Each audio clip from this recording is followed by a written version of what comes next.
The letter was still on the kitchen counter when Cole Briggs left for work that morning. He had seen the return address before he could stop himself. Cheyenne Regional Pulmonology. He did not open it. He already had three others just like it stacked in the drawer, beside the stove, each one a little more clinical than the last, each one using words like final notice and treatment authorization required, and balance due in bold type that left nothing to the imagination. He did not need another one to tell him what he already knew. He folded his jacket over his arm and walked out the door before the coffee finished brewing. The half mile to Decker's salvage was familiar enough that his feet knew the way without him. Cracked asphalt giving way to gravel, gravel giving way to the rutted dirt track that ran along the chain-link fence where Harlan Creek's last remaining business had been quietly dying for the better part of a decade.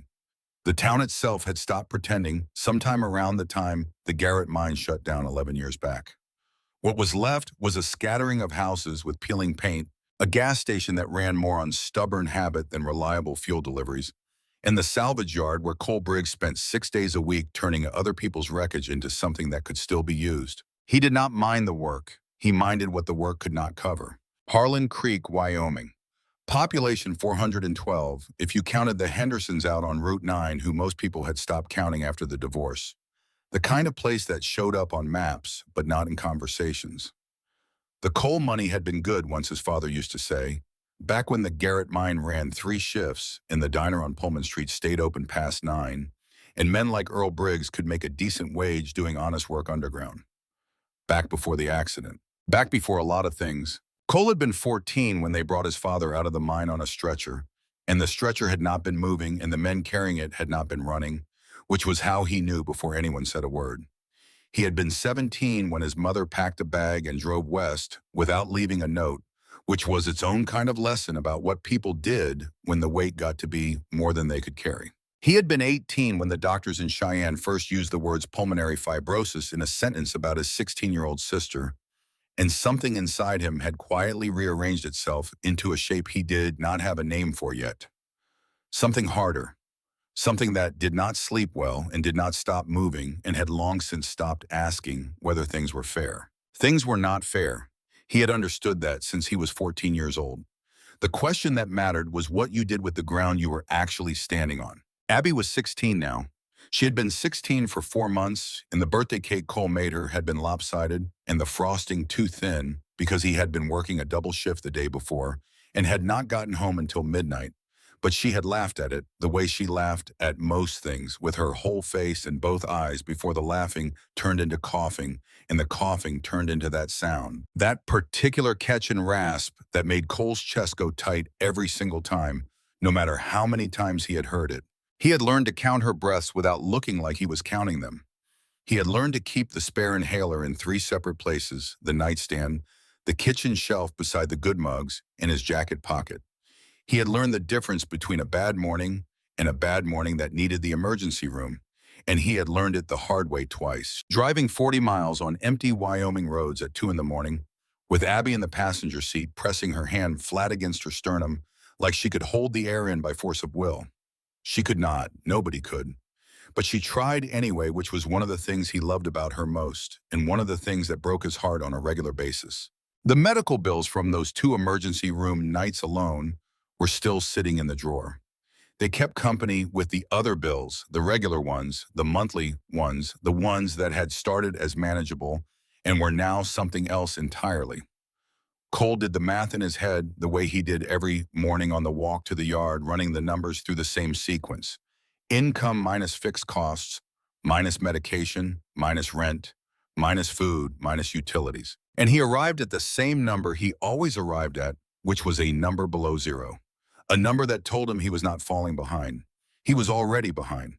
He had been behind for over a year, and he was getting more behind every month, and the trajectory of that did not lead anywhere he was willing to follow. He needed a different number. He did not know yet where it was coming from. "You are late," Walt Decker said when Cole came through the chain-link gate, not looking up from the cracked engine block he was leaning over with a flashlight, and the expression of permanent moderate disappointment that he wore toward the world in general, and his own equipment in particular. Walt was 62 years old and built like someone had taken a man of average size and compressed him slightly in every direction, leaving him dense and weathered in a way that suggested significant structural integrity beneath the surface. He had owned Decker's Salvage for 26 years, and before that had worked dispatch for a freight company 2 counties over. And before that, nobody quite remembered, and Walt did not volunteer the information. Sorry, Cole said.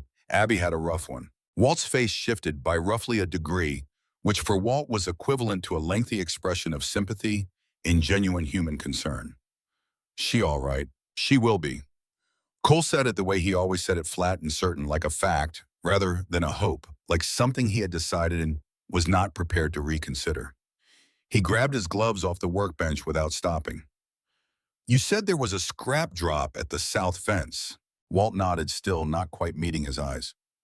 Somebody dumped a load last night without authorization. Already out there.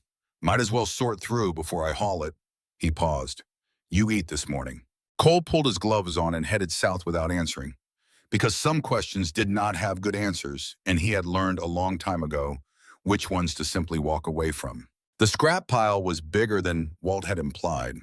It rose against the south fence line in a mountain of bent rebar and shattered glass, and the gutted remains of appliances nobody had wanted anymore, interspersed with the carcasses of machines that had outlived their usefulness by varying degrees. Cole worked through it the way his father had taught him to work through any problem, methodically and without sentimentality, sorting steel from aluminum salvage from garbage. The things that still held value from the things that were simply taking up space. It was slow work and hard work, and the kind of work that let your mind run while your hands were occupied, which was not always a comfortable combination, but was frequently a useful one. He had been at it for almost 2 hours, working steadily through the outer layers of the pile, when his crowbar caught on something that did not want to move. He pulled harder. The debris shifted around it, a section of corrugated tin sliding sideways with a sound like something releasing a held breath, and underneath it, catching the morning light in a way that stopped him mid-motion, was a curve of blackened chrome. Cole stopped. He had seen plenty of dead motorcycles in his years at the salvage yard. Decker's was essentially a dedicated graveyard for two-wheeled machines that nobody had the money or the will to resurrect, and Cole had stripped enough of them for parts that the sight of a ruined bike no longer produced much reaction. But something about this one made the hair on his forearms stand up before his mind had caught up to why. Some quality of it that he could not immediately name, but that registered in the body before the brain had processed the information. He crouched down and began moving debris with his hands instead of the crowbar. More careful now, not knowing exactly what he was being careful about, but understanding somehow that it mattered the way you understand certain things before you can explain them. A teardrop fuel tank emerged, first scorched black along one entire side. Then the frame beneath it bent, but structurally present, the steel distorted but not broken. And then half buried in compacted dirt that had been packed around it with what looked like deliberate care, the unmistakable rounded profile of a knucklehead engine. Its rocker covers caked in rust and ash and decades of compressed earth, but still fundamentally and possibly intact. Cole sat back on his heels and stared at it. A 1947 Harley-Davidson knucklehead. He had only ever seen pictures in the dog-eared motorcycle magazines he used to keep under his bed before money got too tight, even for that small luxury one, before he had sold them along with most of his other possessions to cover 2 months of Abby's medication when the insurance ran out. Bikes like this one, properly restored and in working condition, sold for 6 figures to collectors who understood what they were looking at, even in pieces, even half destroyed, even sitting in a salvage yard in a dying Wyoming coal town where nobody had been looking for anything like this. He reached out and brushed his palm across the tank clearing. Decades of accumulated grime in one slow pass, and his hand stopped. 3 bullet holes. Clustered along the lower tube of the frame, the metal punched inward in a tight grouping that was not the result of an engine malfunction or a road accident or any of the various forms of ordinary violence that time inflicts on machines. Somebody had stood at close range with a firearm and fired 3 deliberate rounds into this motorcycle at some specific point in the past. The shots were intentional. They were aimed. There was nothing accidental about them. This bike had not been abandoned. It had not simply been discarded or forgotten. It had been executed. And then it had been buried. Cole was still crouching there, his palm flat against the cold steel of the tank, trying to understand what he was looking at when Walt's voice came from the edge of the scrap pile. He turned.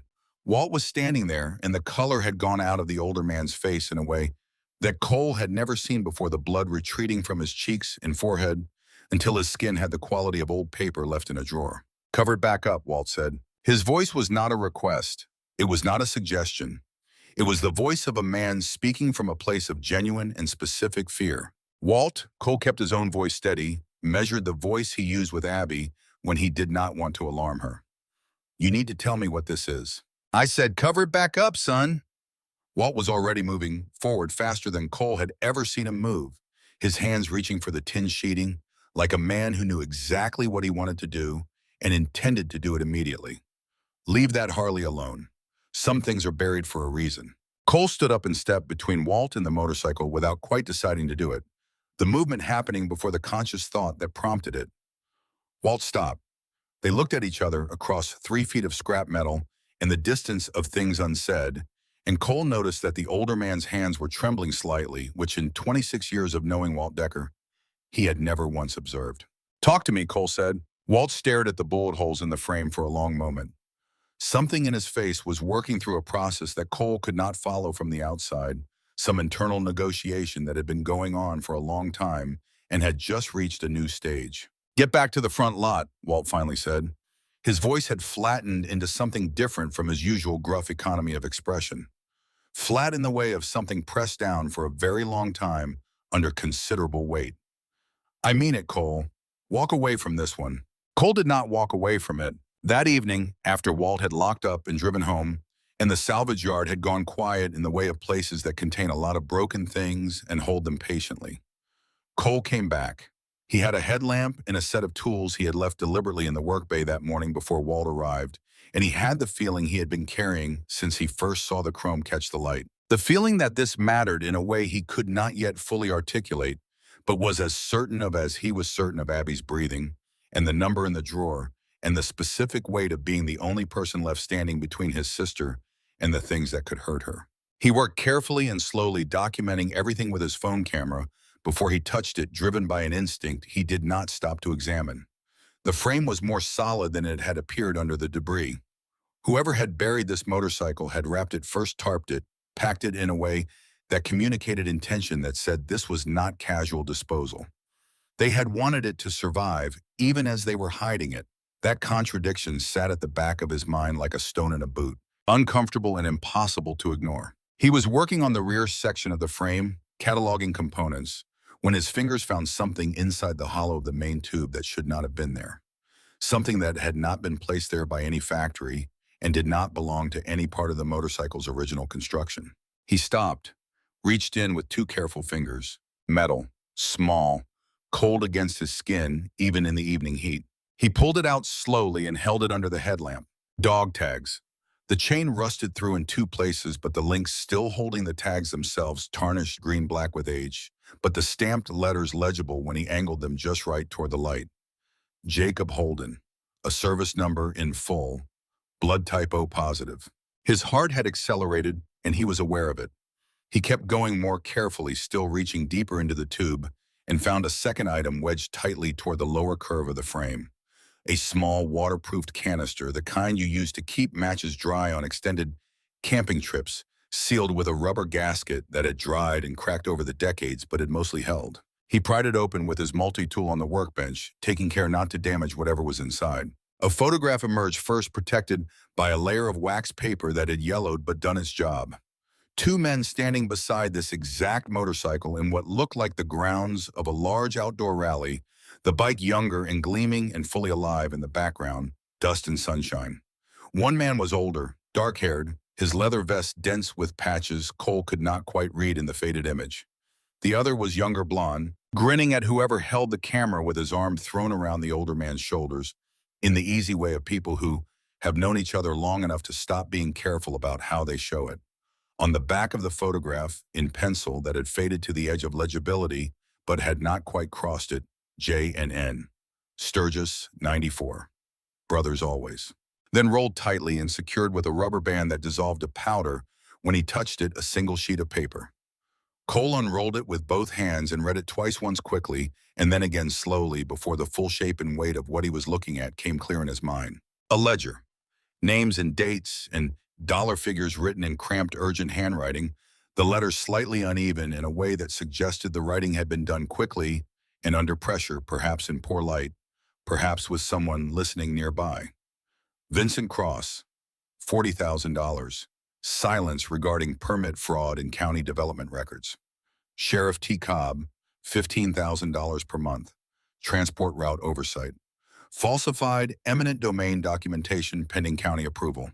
Further names below those smaller amounts, a dense and interconnected web of payments and obligations and deliberate failures to notice things that should have been noticed. Cole sat down on an overturned metal crate and stared at the paper for a long time. A man named Jacob Holden, whose dog tags were in Cole's hand right now, had written these names in the dark somewhere and hidden them inside a machine he apparently trusted to outlast him. Someone had then shot that machine 3 times and buried it in the dirt with the names still inside it, still waiting. 25 years of waiting. He folded the paper carefully back into the canister with the photograph and the dog tags, and he sat there in the silence of the salvage yard with his headlamp making a small yellow circle on the floor around him, and the Wyoming night pressing against the open door of the work bay. And he thought about Abby asleep in the trailer a quarter-mile away, with the spare inhaler on the nightstand, and the medical bills in the kitchen drawer, and the specific arithmetic of their life that never came out right no matter how he ran the numbers. He thought about that for a while. Then he thought about something else. He did not sleep well that night. In the morning, Cole went to the county library, which was one of the few remaining buildings in Harlan Creek still receiving municipal funding, still open 3 days a week despite the budget pressures that had shuttered everything else. He spent 3 hours at a public computer in the back corner, working through newspaper archives with the methodical patience he had learned from engine work. And what he found at the end of those 3 hours, he printed carefully on the library's printer and folded into his jacket pocket. A small article from the Cheyenne Tribune, dated 25 years earlier. The headline read, "Local Businessman's Brother Missing After Land Dispute." The article was thin on specifics in the way of articles where the writer did not have enough information or the editor had concerns about what could be proven, mentioning only that a man's brother had vanished following what was described as a disagreement involving local development interests, and that authorities had investigated and found no evidence of foul play, and that the file had been closed. The businessman named in connection was Richard Cross, founder of Cross Development Group, a land acquisition and development company that had been operating throughout rural Wyoming counties for the better part of 3 decades. Richard Cross. He had a son named Vincent. Cole had seen the name on a billboard on the highway north of town for years. Vincent Cross Development Group building, Wyoming's future, and had never thought anything about it because it was just a billboard on a highway, and billboards were the furniture of roads there without being seen. Richard Cross had died 8 years ago, according to the obituary Cole found in the archive 2 minutes after the article. His son Vincent had inherited the company and apparently everything that came with it, including the standing arrangement with the county sheriff and the ongoing necessity of keeping certain buried things buried, passing from father to son the way businesses pass and the way debts pass and the way the careful architecture of corruption passes when the original architect is no longer available to maintain it. Cole drove back to the salvage yard with his jaw set hard. Walt was in the front lot when Cole came through the gate. The older man looked at Cole's face, and something in his own face shifted into a new arrangement, a bracing quality, the look of someone who has been waiting for a specific conversation to arrive and is not relieved that it finally has. "You knew who the Cross family was," Cole said.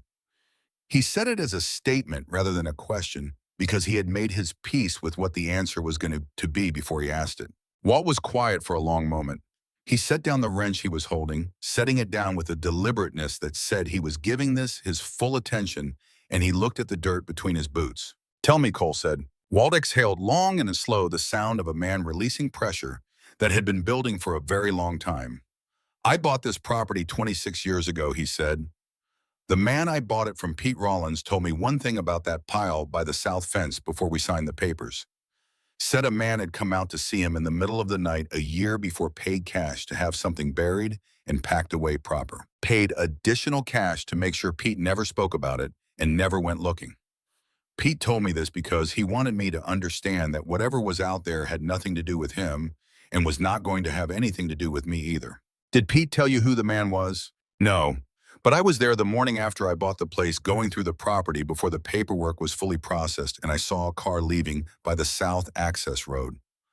Dark sedan, late model, expensive. I did not think anything of it at the time. Walt paused. 2 years later, I started seeing that face on billboards. The Cross Development Group signs. First Richard across, then after he passed the sun.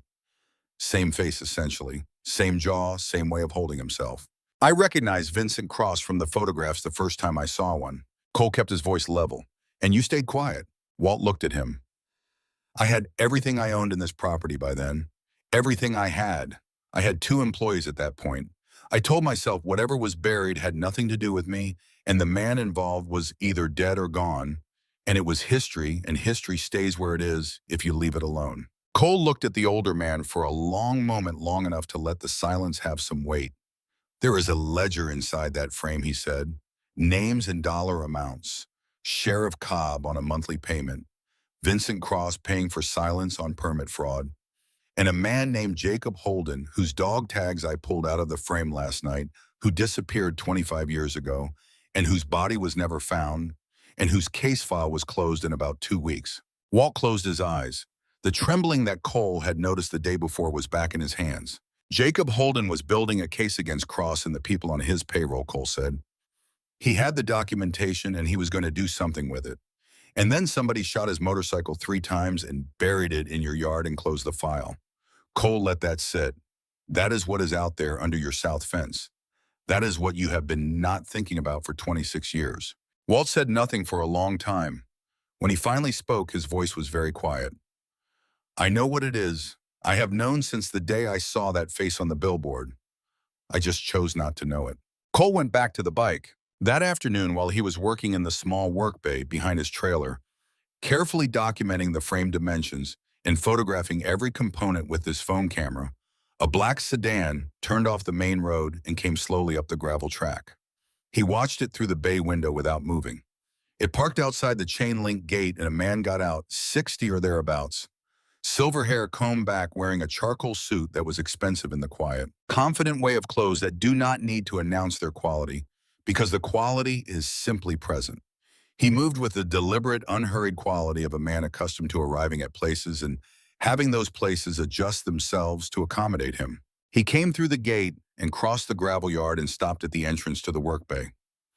He looked at Cole and then at the tarp covering the motorcycle, and then back at Cole, and his smile assembled itself with the efficiency of long practice, arriving in stages the way a prepared statement arrives, each part taking its designated position. You must be Cole Briggs, he said. His voice was warm and even. I've been hearing things about you, about your mechanical work. Vincent Cross, he put his hand out. Cole did not take it. He kept both hands where they were on the wrench he was holding. Cross let the hand come back without any change in his expression. I collect vintage motorcycles, he said. Restoration pieces. I understand you may have come across something that might interest a collector.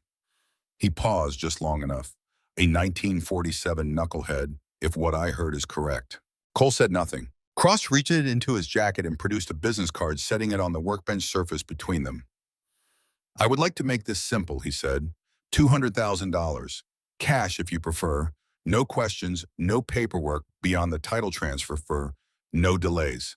He looked at the tarp.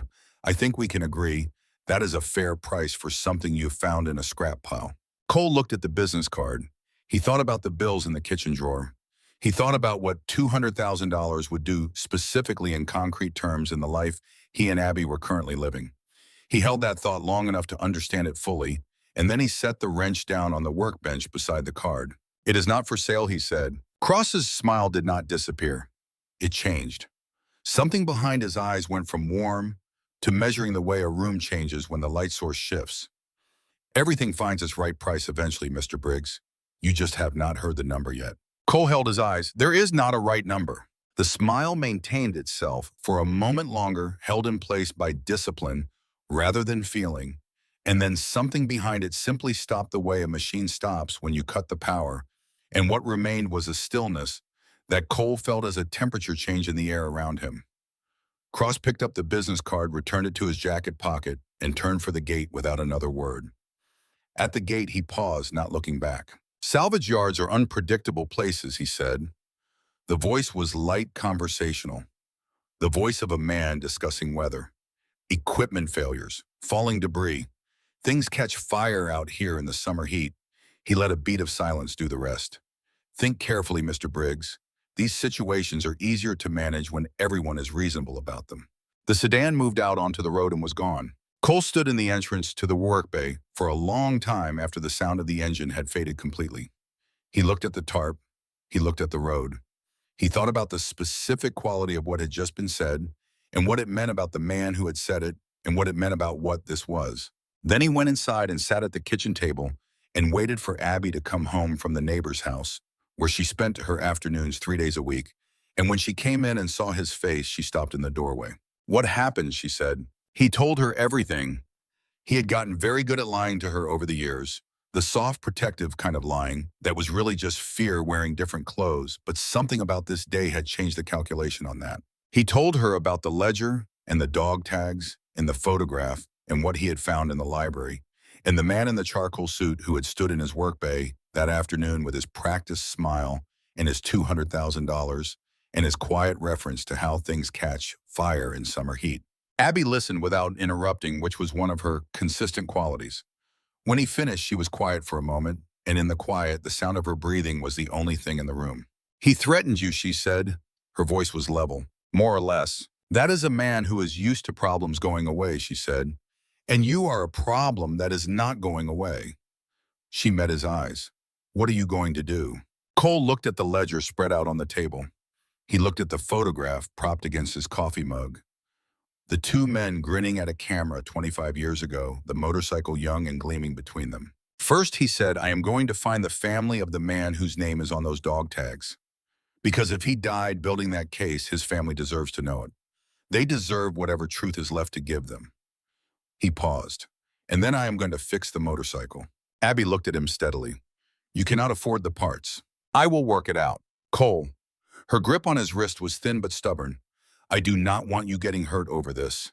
Over me." "Nobody is getting hurt," he said. "It is a motorcycle and a man who has been dead for 25 years and some names on a piece of paper. Whatever happened happened a long time ago to someone else." She looked at him. "I know," he said. "I know that is not the whole truth, but I need to do this. Whatever Jacob Holden was trying to expose is still running. The sheriff whose name is in that ledger is still the sheriff of this county." He looked at her. "And somebody needs to finish what that man started. Because he started it for people like us, working people who do not have a cross-development group to buy their way out of consequences." Abby was quiet for a while. "His brother," she said finally. "You think the brother is still out there?" "I think somebody has been waiting 25 years for an answer." Cole said it quietly. "And I think this is the only answer left." He spent most of that night at his laptop searching. He tried every combination of names he could think of, dead ends and broken links and old forum posts that had nowhere to go. Close to 2 in the morning, he found a thread on a barely active motorcycle enthusiast forum titled, "Anyone Know What Happened to Jake Holden's Knucklehead?" 3 replies over 4 years, the most recent reading, "Heard the bike and the man just disappeared one night. Real shame. Beautiful machine." Cole sent a message to the account that had posted the reply. His hands were not entirely steady. "I think I found Jacob Holden's motorcycle. I need to reach his family. If you know anything, please contact me." He did not know he was writing to a 73-year-old retired mechanic named Ray Ferris, who had known Jacob Holden personally for over a decade and who checked that dormant account once a month out of nothing but sentiment and the inability to fully let go of the people and things that had mattered to him. He did not know Ray would see the message within 36 hours. He turned off the lamp and sat in the dark for a few minutes, listening to the night and to Abby breathing through the wall, steady enough, not labored the breathing of someone asleep, rather than someone managing their own lungs. He had told her nobody was getting hurt. He was not certain that was true, but he was certain of something else. A man had died building something that mattered, that had always mattered, and whatever that man had been trying to protect people from was still operating, still paying its monthly fee to the county sheriff, still assuming that whatever had been buried would stay buried. Cole Briggs had made a career out of finding what was salvageable and things that appeared beyond saving.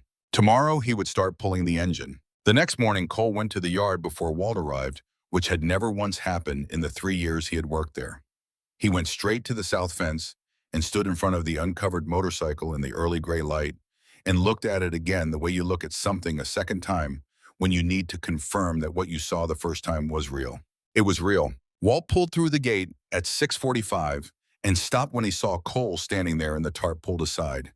He got out of his truck slowly. They looked at each other across the yard.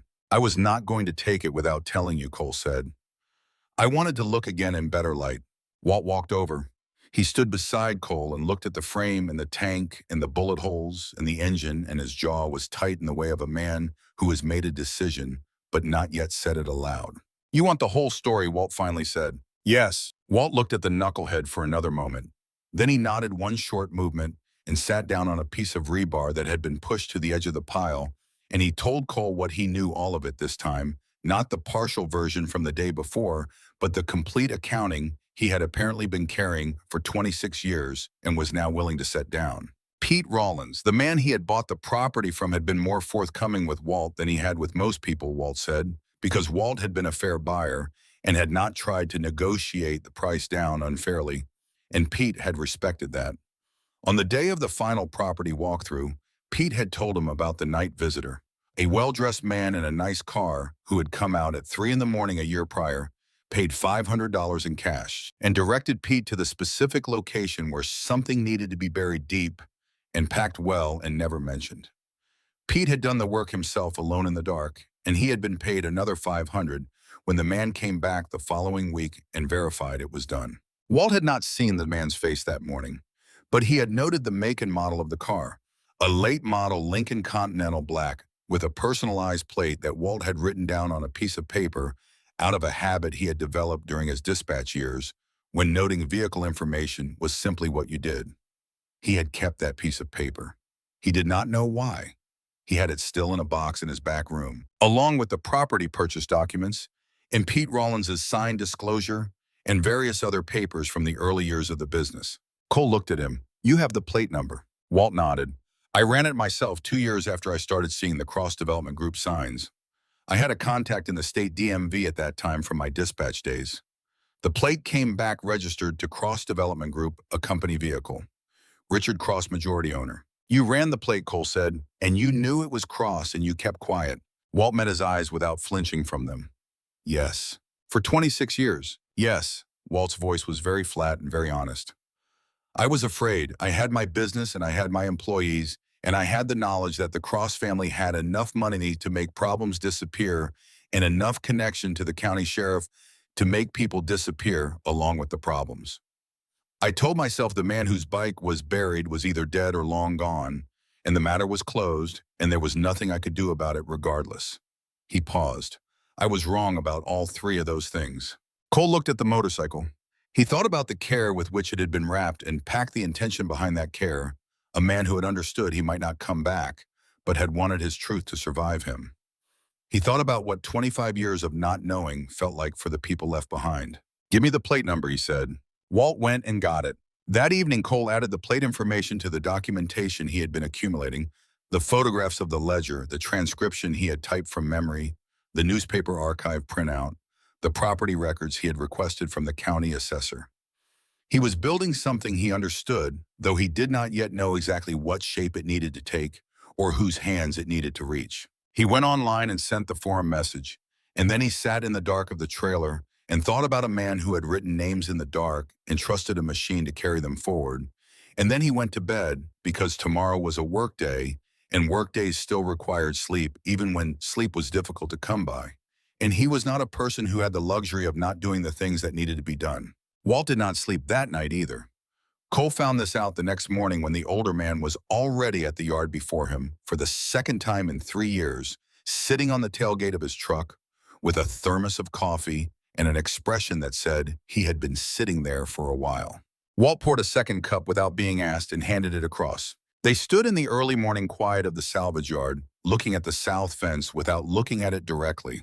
"I have been sitting here thinking about Pete Rollins," Walt said. "He owned this place before me." He paused. Pete was not a bad man. He was a man who understood that certain things were above his pay grade, and he governed himself accordingly.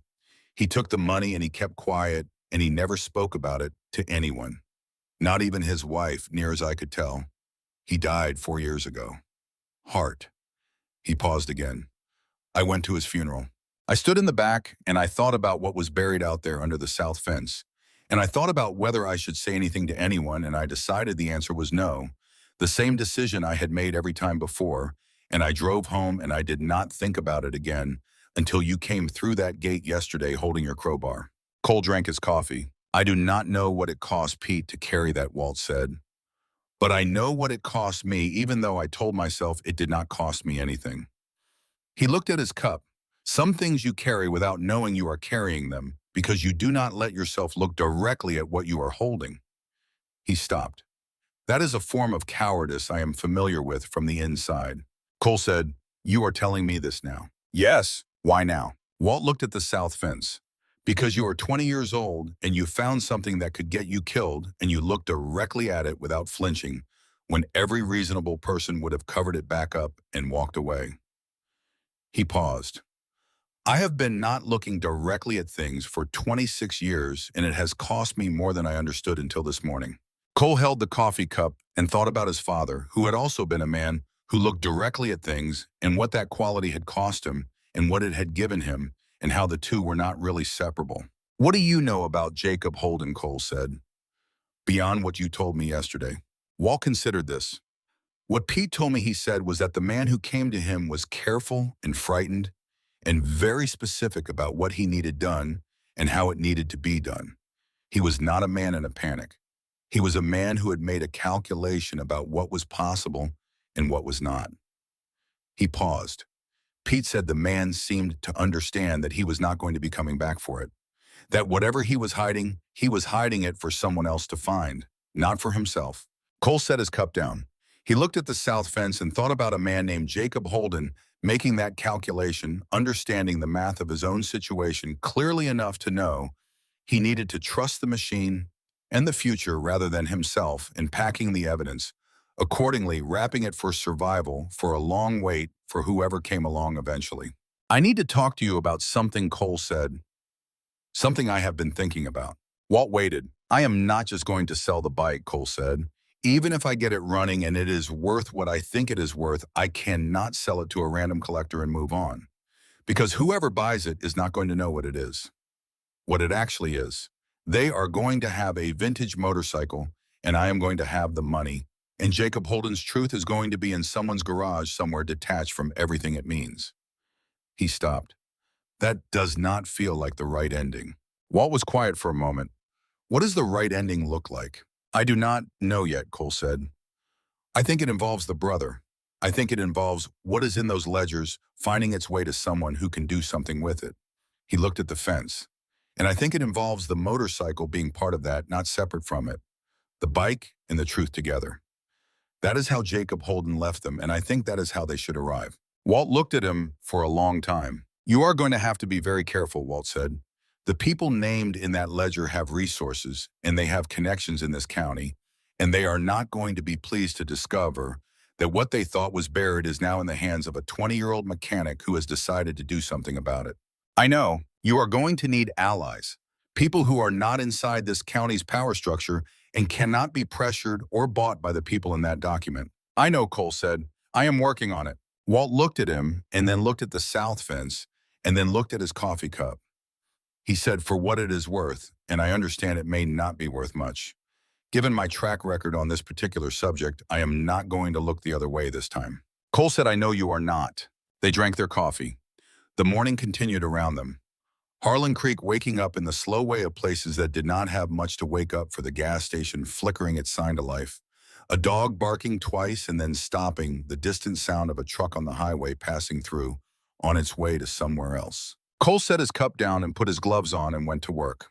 The days that followed had a particular quality to them, a compressed intensity that Cole had never experienced before, where each hour carried more weight than hours normally carried.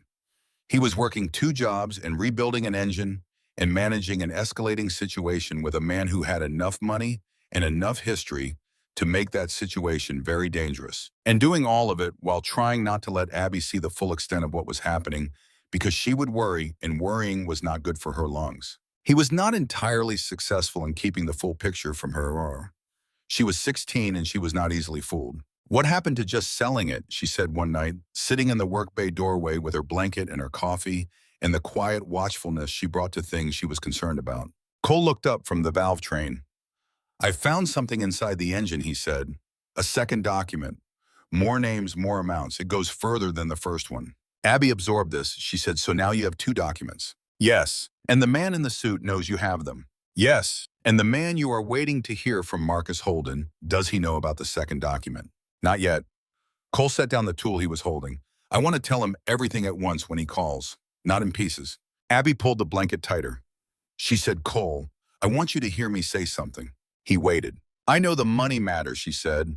I know the bills matter.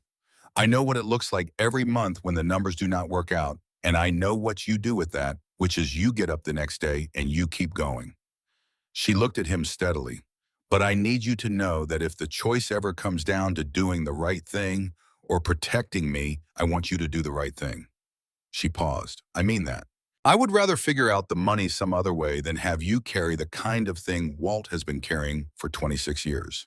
Cole looked at his sister. You are 16 years old, he said. I know how old I am. Her voice was level and certain. I have been sick for 2 years, and I have had a lot of time to think about what matters. She met his eyes. This matters. What you found matters.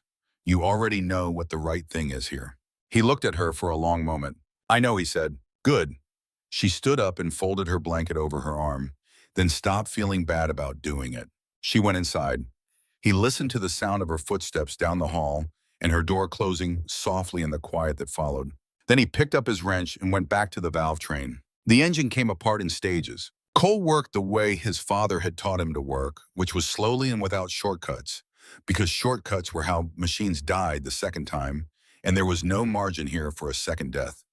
He cataloged every component before he moved it, photographed every connection before he broke it, labeled every part in a system of his own, devising that covered 3 legal pads in one corner of the work bay wall in pencil.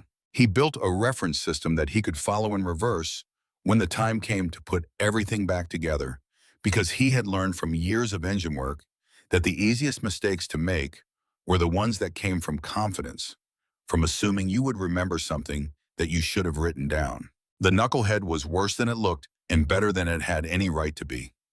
Decades of rust had claimed the surfaces, but not the bones.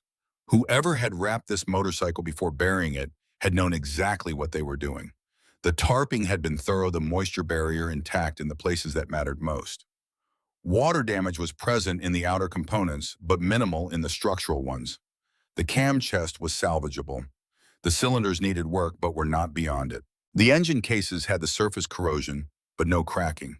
It was, Cole realized as the picture became clearer across the first several weeks, a motorcycle that had been put to bed properly, prepared for a long sleep with the expectation of being woken eventually.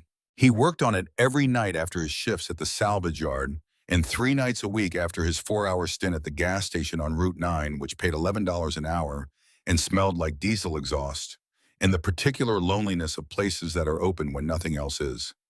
He came home after midnight with grease under his fingernails and the exhaustion of a man kept moving by nothing but necessity and will. And he went straight to the work bay and turned on the work lights and kept going, because stopping was not something he could afford to do until it was done. He learned to weld properly during this period, watching online tutorials by lamplight after Abby had gone to bed, practicing on scrap steel until his beads ran clean and even and consistent. He learned to read a micrometer to tolerances he had never needed before. He sourced a replacement magneto from a salvage yard 3 counties over, haggling the seller down from $400 to $220 by offering labor on the man's own seized engine in exchange for the difference. He located reproduction gaskets through a specialty supplier in Nevada who dealt in vintage Harley components and who was willing to work with Cole on payment terms when Cole explained the situation in enough detail to make clear that he was serious and that the machine was what he said it was. Every dollar that was not going toward Abby's medication or the household went into the Harley. Abby brought him coffee at 10:30 when she could not sleep, which was most nights. She would drag the old office chair to the work bay door and sit wrapped in her blanket, watching him work with the quiet attention of someone who understood the value of presence without demands.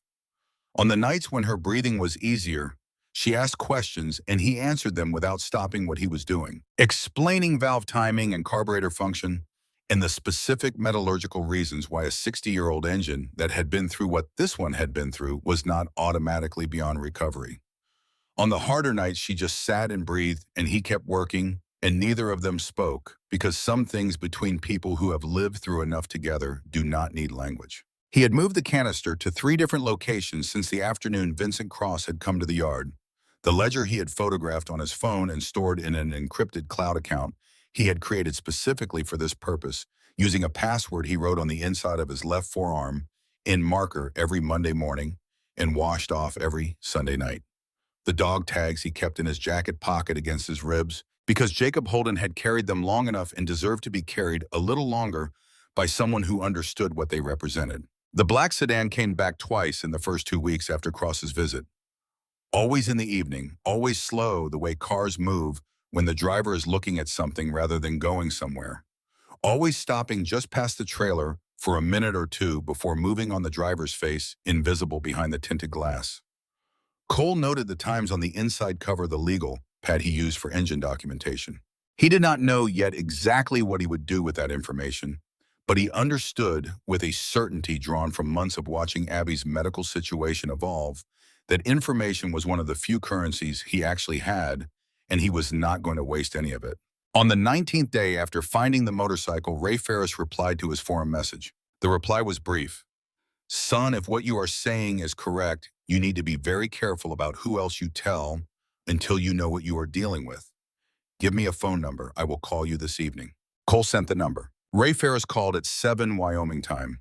His voice belonged to a man in his 70s who had spent a large portion of those years outdoors and around engines, rough and direct, with a Nevada flatness underneath it that made everything he said sound like settled fact. I knew Jake Holden for about 12 years, Ray said without preamble. Met him at a rally outside Reno in '89. Good man, methodical. Cared about 2 things above most others, his brother and that bike. When he disappeared, people asked around for a while and then they stopped asking because nobody had answers. And that is what people do when the answers are not coming. But I never stopped thinking about it. Cole told him about the ledger, about the bullet holes in the canister, and what the newspaper archive had shown him about the Cross family. There was a silence on Ray's end of the line that stretched long enough to carry real meaning. He told me he was building something. Ray said finally, last time I saw him about a month before he vanished. Said he had found something wrong in one of the counties he was working in, said it went up into law enforcement. He was documenting it. He was being careful about it. Jake did not do things in a hurry when careful mattered more than fast. He was going to bring the documentation to someone he trusted before he moved on it publicly. Do you know who Cole said? No, Ray paused. But I know who does. His brother knows everything about Jake there was to know. Has spent 25 years trying to find out what happened. Marcus Holden. Nathan is his given name, but he has gone by Marcus inside the club since before I knew him. National president of the Iron Nomads MC for the past 8 years. Before that, regional officer for 15. Cole wrote the name on the legal pad. What kind of man is he? Cole asked. Straight, Ray said, completely straight. Tell him the truth from the first word because he will know if you are not, and you do not want to be in the middle of that conversation. He paused. And son, how old are you? 20. Ray was quiet for a moment. You are 20 years old and you are sitting alone on 25 years of buried evidence, and the man who buried it knows you have it. I have the salvage yard owner, Cole said. That is one man in his 60s in a rural county, Ray said not unkindly. I'm going to call Marcus tonight, with your permission. Cole thought about the sedan driving past his trailer in the evenings. He thought about the specific quality of Vincent Cross's stillness in the work bay when Cole had said there was not a right number. He thought about the 3 bullet holes in the frame and what they represented about the range of options available to a man like Cross when the quiet approach did not produce results. Call him, Cole said. Talk to Walt Decker first, Ray said. Marcus will want to know the man closest to you has been brought in fully. You trust Decker. Cole said he knew something and stayed quiet for 26 years, but he is not the reason it stayed buried. And yes, I trust him. Tell him everything tonight, Ray said. I will reach Marcus and he will call you. Be ready for that call. And Cole, listen to me carefully. Whatever happens next, do not let anyone take the original documents. Not the sheriff, not a man in an expensive suit, not anybody who has not given you a reason to trust them first. That ledger is the only accountability Jacob Holden is ever going to receive, and it is the only justice he is ever going to get. Cole pressed his hand over the pocket where the dog tags were. I understand, he said. He called Walt that evening and told him everything, all of it, including what Ray had said about Marcus Holden and the Iron Nomads and what was going to happen next. Walt listened without speaking. When Cole finished, there was a long silence. I owe you an apology, Walt said. You do not owe me anything. I do. Walt's voice was quiet and without deflection. I saw that face on billboards for 26 years, and I made the same choice every time. I was afraid, and I let that fear decide for me. He paused. I should not have. That is the honest accounting of it. Cole, whatever you need from me from this point forward, I am going to give it. Whatever this costs, I am done making the other choice. Cole held the phone for a moment without saying anything. I know, he said finally. Thank you. He hung up and went back to the work bay and stood with his hand resting on the Harley's frame and felt the quality of the old steel underneath his palm, the stubbornness of something that had taken significant damage and had not quite died. Okay, he said, to himself or to the machine or to the man whose dog tags were warm in his pocket. Okay. 3 nights later, at 11 minutes past 11 in the evening, a vehicle came up the gravel track without headlights and stopped outside the trailer. Cole saw it from the work bay window. A county cruiser, no lights running, the seal visible in the moonlight on the door. He watched it sit for a moment. Then he set down his tools and walked to the trailer and stood in the doorway without turning on the porch light. Sheriff Cobb got out alone. He was 67 years old and had the build of a man who had been physically imposing at some earlier point and had let the years redistribute that into something heavier and less defined. His hat was off. He was not in his regular duty uniform. He stood on the gravel outside the trailer door and looked at Cole, and Cole looked at him, and neither of them said anything for a moment. I am not here in any official capacity, Cobb said. I can see that. Cobb looked at the hat he was turning in his hands. Cross called me this afternoon. He said the situation at the salvage yard needs to be handled tonight. That was his word for it. Handled. Cole felt the tension across his shoulders, but kept his expression and his voice steady. And what does that word mean to you? It means I have spent 30 years doing things I am not going to walk you through tonight, Cobb said. Things I chose to do and things I was paid to do, and I am not going to split that into 2 different categories because there is not a clean line between them. He stopped. What it does not mean is that I am going to allow harm to come to a sick 16-year-old girl in a trailer in Harlan Creek. I draw the line there. I have always drawn it there. Cole said nothing. Give me the ledger, Cobb said. His voice was not threatening. It was the voice of a man asking for something he knows is a long shot and asking anyway. I will tell Cross it does not exist that you found an old motorcycle with some miscellaneous papers inside that turned out to be nothing. You and your sister continue your lives undisturbed. He paused. That is the best outcome available in this situation. Cole held the man's gaze. He had thought about this possibility. He had thought about it in some detail. I photographed everything he said. Multiple copies in multiple locations outside this property. Destroying the original does not help him, and it does not help you. Cobb stared at him. Jacob Holden died building that case, Cole said. His brother has spent 25 years not knowing what happened to him. I am not putting this back in the ground. There was a long silence. Somewhere on the highway, a truck went past its headlights, sweeping briefly across the ridge above town. Cobb put his hat back on. You are going to have a different kind of problem very soon, he said. If Cross decides the risk is too high, he does not negotiate a second time. He moves, and when he moves, it is not with offers. His voice was level factual and not without a trace of something that might have been regret. You need to accelerate whatever you are planning. Cole met his eyes. Whatever you decide to do with what you know, Sheriff, that choice belongs to you. But I think you already understand which choice you should have made a long time ago. Cobb looked at him for another moment. Then he got back in the cruiser and drove away without lights. Cole stood on the porch and listened to the engine until it was gone. Then he went inside and worked at the kitchen table for 2 hours. He wrote a complete account of everything, beginning with the morning he had pulled back the tin sheeting and ending with Vincent Cross standing in his work bay with $200,000 and a quiet reference to summer fires.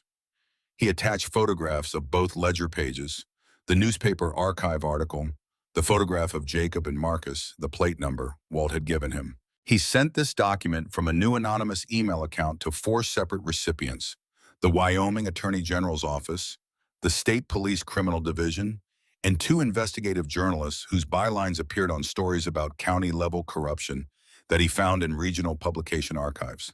He did not know if any of those messages would reach a person with the authority and the will to act on them. He knew they existed somewhere outside his trailer now, and that mattered.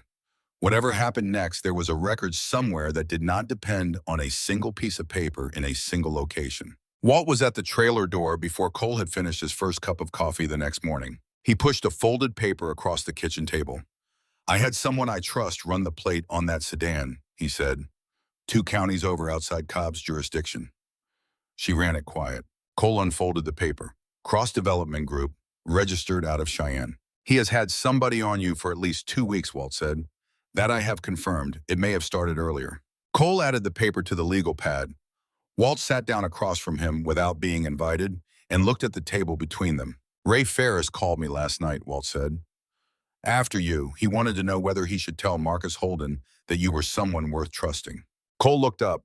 "I told him there was no one in this county I trusted more to handle something carefully and honestly and with the right priorities in order," Walt said. He said that was a strong endorsement for a 20-year-old. "I told him the age was beside the point." He paused. "Marcus Holden is going to call you. Today or tomorrow.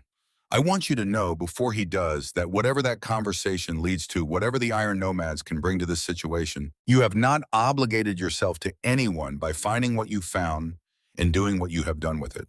This is yours. You carried it. That means you decide how it gets finished." Cole looked at the older man for a moment. He did not say what he was thinking, which was that he was not sure he had ever had anyone say something like that to him before, not since his father died. "Thank you," he said. Walt nodded and got up and left, which was the correct response from both of them.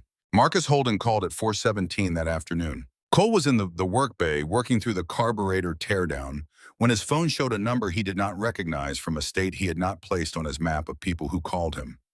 He picked up on the second ring. "Is this Cole Briggs?" The voice was deep and controlled, in the way of someone who has spent a long time being the person a room turns toward when it needs a decision made. Not loud, not performing authority, simply carrying it the way some people carry it as a natural consequence of having made a lot of decisions and not run from the weight of them. "This is Cole. My name is Marcus Holden." A pause of exactly the right length. "I understand you may have found something that belonged to my brother." Cole set down the component he was holding. "Jacob Holden, the knucklehead, the dog tags." "Yes." Marcus's voice changed in a way that was very slight and very real, like a door that has been sealed for a long time, briefly sensing air at its edge. "Son, I need you to start from the beginning and tell me everything. Leave nothing out." And so Cole told him everything. He told him about the scrap pile and Walt's reaction and the chrome in the morning light. He told him about the bullet holes in the canister and the photograph and what J and N meant to him now and what brothers always meant to him now. He told him about the library and the newspaper archive and the date and the name Richard Cross and how the son had picked up where the father had left them. He told him about the 2 ledger pages and what was written on them.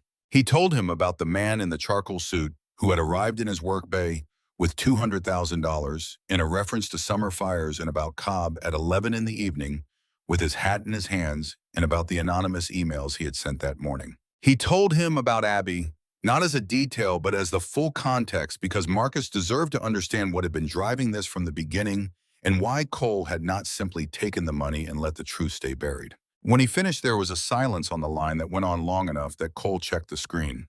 Then Marcus said very quietly the photograph. "The inscription." "Brothers always," Cole said. A shorter silence, weighted differently. "That is Jake's handwriting," Marcus said. His voice had opened in a way that it had not been open at the start of the call. "I wrote the N. Nathan is my given name. Jake always called me Nathan when it was just us. 30 years of Marcus, and he never once used it when we were alone." He stopped. 25 years. Cole said nothing. Marcus said 25 years, and I never stopped looking, and I never found anything I could hold. Nothing solid, nothing that told me what actually happened. He paused. Until now. Mr. Holden, Cole said. Marcus. Cole leaned against the workbay wall. I have been working on the engine for almost 4 months. The frame is solid. I think I can get it running. The silence this time was a different kind. Do not sell that motorcycle to anyone. Marcus said, his voice returned to its controlled register, but with something underneath it now that had not been present before the photograph was mentioned. Do not let anyone into that work bay you have not personally cleared. And do not trust your county sheriff. Already determined that, Cole said. Good. I am coming to Wyoming. I need to know one thing. How much time do we have? Cole thought about Cobb's specific warning and about the quality of Cross's stillness when the negotiations had ended.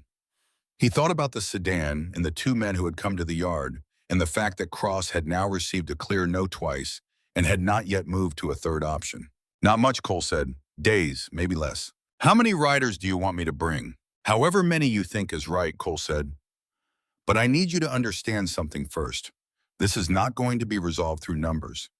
It is going to be resolved through what is in those ledgers and what I recorded and what I sent. Whatever you bring, I need them there as witnesses, as a presence, not as a force that takes this out of the legal process. There was a pause that lasted long enough for Cole to understand that Marcus was giving this real consideration rather than simply agreeing to be agreeable. You are 20 years old, Marcus said. Yes, and you are standing between a man with 30 years of money and influence and a county sheriff in his pocket and the evidence that could take him down, and you are doing it with a salvage yard owner and your own judgment. And my sister, Cole said, she has better judgment than all of us. Something shifted in Marcus Holden's voice that was close to but not quite a laugh. We will be there in 2 days, he said. Stay inside when you can. Keep Abby close. And Cole, he stopped. Yeah, my brother was trying to protect people like you when he died. Working families. People without the resources to protect themselves from men with money and county sheriffs on their payroll. He stopped again. That you are the one who found what he left behind and chose to do something with it rather than take the money. He would have appreciated that very much. I want you to know that.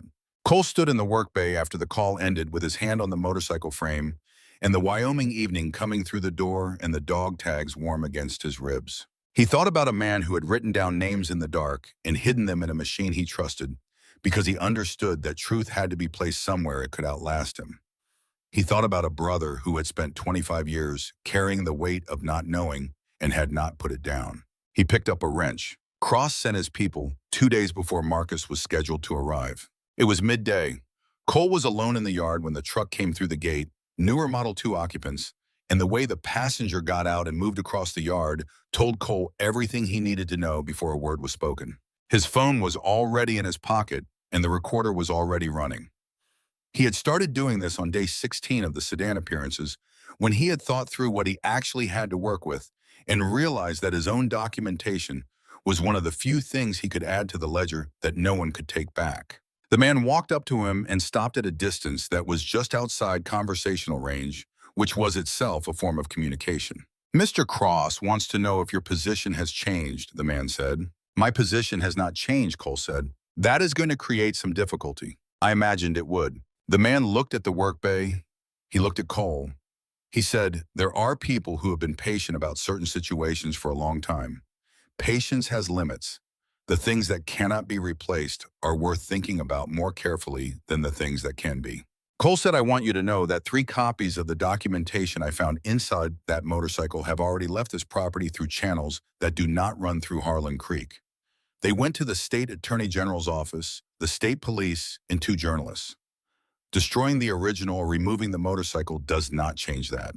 And the names in that documentation include every person who would need to make this situation disappear, which means there is no one left in this county with both the authority and the motivation to do it. The man looked at him for a long moment. Cole said, tell Mr. Cross his window closed about 2 weeks ago. Whatever he does now is just evidence of what he has always been, which is already documented. The man got back in the truck. They left. Cole stood in the yard and let his hands shake for 30 seconds because 30 seconds was what he allowed himself, and then he called Marcus. Move up your timeline, he said when Marcus answered. They just sent someone. I recorded it. I think we are in the final hours. We are already moving faster than planned, Marcus said. We will be in Harlan Creek tomorrow morning.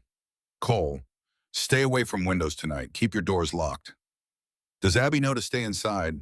She knows. Good. He paused. Tomorrow. Tomorrow, Cole agreed. He went inside and found Abby at the kitchen table with a textbook open in front of her hand resting on the page and her attention not on the words. She looked up when he came in. How bad, she said. Tomorrow, he said. Marcus Holden and 73 riders. Abby absorbed this. She said 73 motorcycles coming to Harlan Creek. Yes, she thought about this. She said the whole town is going to be standing on their porches. Probably, Cole said. She looked at him across the table. Her breathing was audible in the quiet. Her hand was on the textbook and not on her sternum, which meant the breathing was at least manageable this evening. Cole, she said. Yeah, I know why you started this. She held his eyes. The bills and the money, and trying to fix the thing that was going to fix everything else. I know that is where it began. She paused. But that is not why you are still doing it. You are still doing it because a man tried to do something right and did not get to see it finished. And you found the place he stopped, and you cannot walk past it. That is who you are. She paused. That is where you got it from. Cole looked at his sister for a moment. Dad, he said. Dad, she agreed quietly. He did not trust his voice for a moment. Get some sleep, he finally said. Tomorrow is going to be a day. She got up and kissed the top of his head, the way she had done since she was small, and shuffled back down the hall. And he heard her door close, and then the trailer was quiet around him, and the Wyoming night was pressing against every window, and the ledger was in 3 copies in 4 locations, and Marcus Holden was on the road. And tomorrow, the truth that had been buried for 25 years was going to be very loud. It was during the engine teardown deep into month 4 of the restoration that Cole found the second thing the bike had been carrying. He had pulled the cylinder heads to inspect the valve train and the combustion chambers, working with instruments borrowed from Walt and techniques assembled from online tutorials, watched by lamplight, patient and precise the way the job demanded. Underneath the cylinder removal, welded into a support bracket in a location no factory specification called for, he found a thin metal capsule no bigger than a cigar tube sealed with old wax that had gone hard and dark with age. He held it in his hands for a moment. He cracked it open carefully on the workbench. A tightly rolled piece of paper slid out brittle with the specific fragility of aged documents, but intact, preserved by the wax and the dryness of the capsule and the quality of the original wrapping. He unrolled it slowly, using both hands, laying it flat on the cleanest section of the workbench. A second ledger. Same handwriting, same cramped urgency, but with more detail and more names and amounts that ran higher and reached further back in time and further up in the county structure than the first document. Names Cole did not recognize, but that appeared in the county records he had been pulling from the library, archives officials who held or had held positions that would make their inclusion in such a document significant. He photographed it immediately. He updated his encrypted files. He composed a follow-up to the anonymous emails he had already sent, more specific this time, including amounts and dates and the names of officials whose tenures corresponded precisely to the payment records, and he sent it through the same encrypted channel. 2 days later, Kathleen Voss sent him a message through the tip line. She was a state criminal investigator. She had been building a case against Cross Development Group for 3 years. She needed to speak with him. She provided a direct number with a badge number he could verify independently if he chose to. He called her. Kathleen Voss was 44 years old, and her voice carried the specific efficiency of someone who processed information at high speed and had no patience for indirection. She gave him her full credentials. Then she said, "Your documentation arrived 4 days ago. The second ledger you found inside the engine bracket changes the scope of this case significantly. Tell me where you are and what your current security situation looks like." He told her. She said, "Do not let that motorcycle leave the property. And Mr. Briggs, I need you to understand something about what you are holding. The second ledger, the names on the later pages, the state-level connections. 25 years ago, there was a Wyoming state investigator building a separate case against the original Cross Development Group under Richard Cross. He was attempting to connect the land fraud to obstruction patterns that reached into county law enforcement. He was scheduled to receive documentation from a field source. The source disappeared. The investigator was reassigned out of Wyoming 14 days later. Cole said nothing. His name was Denton Voss said. He was my mentor. He taught me this work. He told me about the Holden case in my first year on the job, and he came back to it every time we talked about cases that stayed with you. He died 14 months ago, still carrying it. She paused. The documentation you found is what Jacob Holden was bringing to Denton the night he was killed. What you sent me is what Denton spent his whole career trying to find. Cole stood in the work bay with his hand against the motorcycle frame and let the weight of that settle through him. Your emails gave me what I needed to request a warrant, Voss said. I have been moving on this around the clock since I received them. She paused. I need the recording you mentioned. The conversation in the yard with Cross's associate. If it contains what you described, it may be the single most important piece of evidence in this case. Send it to me tonight. He sent it. Be in Harlan Creek tomorrow, she confirmed. And Mr. Briggs, what you chose to do with what you found. She stopped. Jacob Holden wrote those ledgers for someone. It took 25 years, but they got there. Cole thanked her and set the phone down. He looked at the motorcycle in the workbay light, this machine that had been built with care and shot and buried, and had waited a quarter century in the dark for someone to pull it back into the light. He thought about the man who had built it and what that man had understood about the relationship between truth and patience, between doing something right and trusting that right, things eventually found their destinations, even when the path was very long and the cost was very high. He had 3 more evenings of work to finish the engine. He turned back to the bench and picked up a wrench. The recording Cole made in the yard sat in his phone for 24 hours before he allowed himself to listen to it all the way through. He had made it in the moment, acting on instinct, and he had not fully processed what was on it until he sat down at the kitchen table that evening, with Abby asleep in the back room, and went through it twice with headphones following the transcript he typed out in parallel on his laptop. The man who had come to the yard on Cross's behalf had said enough.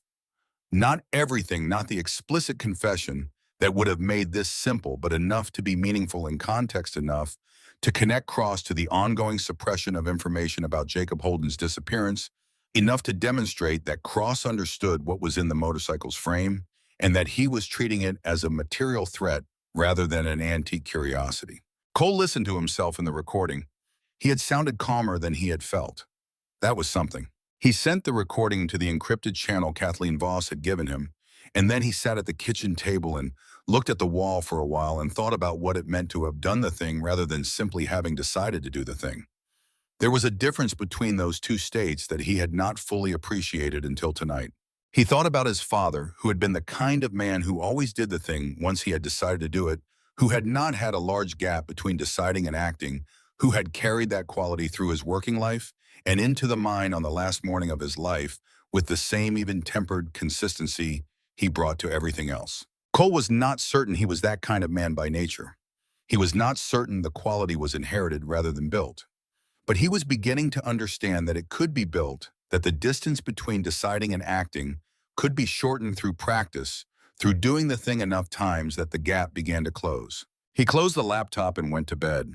3 days before Marcus arrived, Walt came by the trailer in the evening with something he had been sitting on, which was apparent from the quality of his expression when Cole opened the door. "Come in," Cole said. Walt came in and sat at the kitchen table and put a photograph down in front of Cole. It was old, the color slightly degraded, showing a man in his 30s standing in front of a chain-link fence that Cole recognized immediately as the south fence of the salvage yard, the fence line that currently ran along the bottom of his field of vision every day he worked. The man in the photograph was holding a shovel. He was looking at the camera with an expression that Cole could not read easily, not guilt, exactly, not satisfaction. Something more complicated than either. "That is Pete Rollins," Walt said. He sat across from Cole without touching the photograph. "I found it in my records box last night. I have had it since the property transfer. I do not know why Pete gave it to me." He paused. "I think I know, actually. I think Pete was the same way I was. He knew what he knew, and he could not say it directly, but he needed someone else to know it too, even indirectly, even through a photograph that could mean anything." He stopped. "He gave me the photograph, and he gave me the plate number that I eventually ran and identified as Cross's vehicle. He could not tell me the whole thing outright, but he left me enough pieces to put it together if I had ever been willing to look." Cole looked at the photograph. "You are telling me Pete left you breadcrumbs," he said. Walt said, "I am telling you that Pete Rollins was not just a man who looked the other way. He was a man who could not fully live with having looked the other way and who left behind the things he could not say directly in case someone with more courage than he had ever found came along." He paused. I think he was hoping I would be that person. I was not. He looked at the photograph. I am sorry for that. I am sorry for the full 26 years of it. Cole picked up the photograph and looked at Pete Rollins's expression more carefully. He thought he understood it now. Not guilt and not satisfaction. Awareness. The expression of a man who knows exactly what he is doing and why he cannot do the more honest thing and has made his peace with the compromise or tried to. He thought about all the compromises people made over long periods of time when the honest options seemed too costly and how those compromises accumulated and how they felt when they finally came due. He set the photograph down. I am going to need you to tell Marcus Holden what you know, he said. Everything. The plate number, what Pete told you, the photograph, all of it. Cole looked at Walt. That conversation is going to happen when he arrives, and I need you in it. Walt nodded. I will be there. Good, Cole said. That is all I need. Walt got up to leave. At the door he stopped. Your father, he said, was a man who did things the right way. I knew him a little through the mind, not well, but enough to know that. He looked at Cole. You are doing this the right way too. He deserves to see that from wherever he is watching. Cole did not have anything to say to that. Walt left. Cole sat at the kitchen table for a while, and then he went to the work bay and put 2 more hours into the engine because the work was what he had, and the work was what he could control, and the work was what was going to matter when everything else was finished. The second ledger, the one from the engine bracket capsule, kept him up past midnight, reading it a 4th time. The amounts were larger than the first document. The connections reached further into officials he had looked up in county records and found to be currently active men who held positions that would make their inclusion in such a document significant, not just historically, but right now, today, in the present tense. Jacob Holden had not been building a case against a local developer and a county sheriff alone.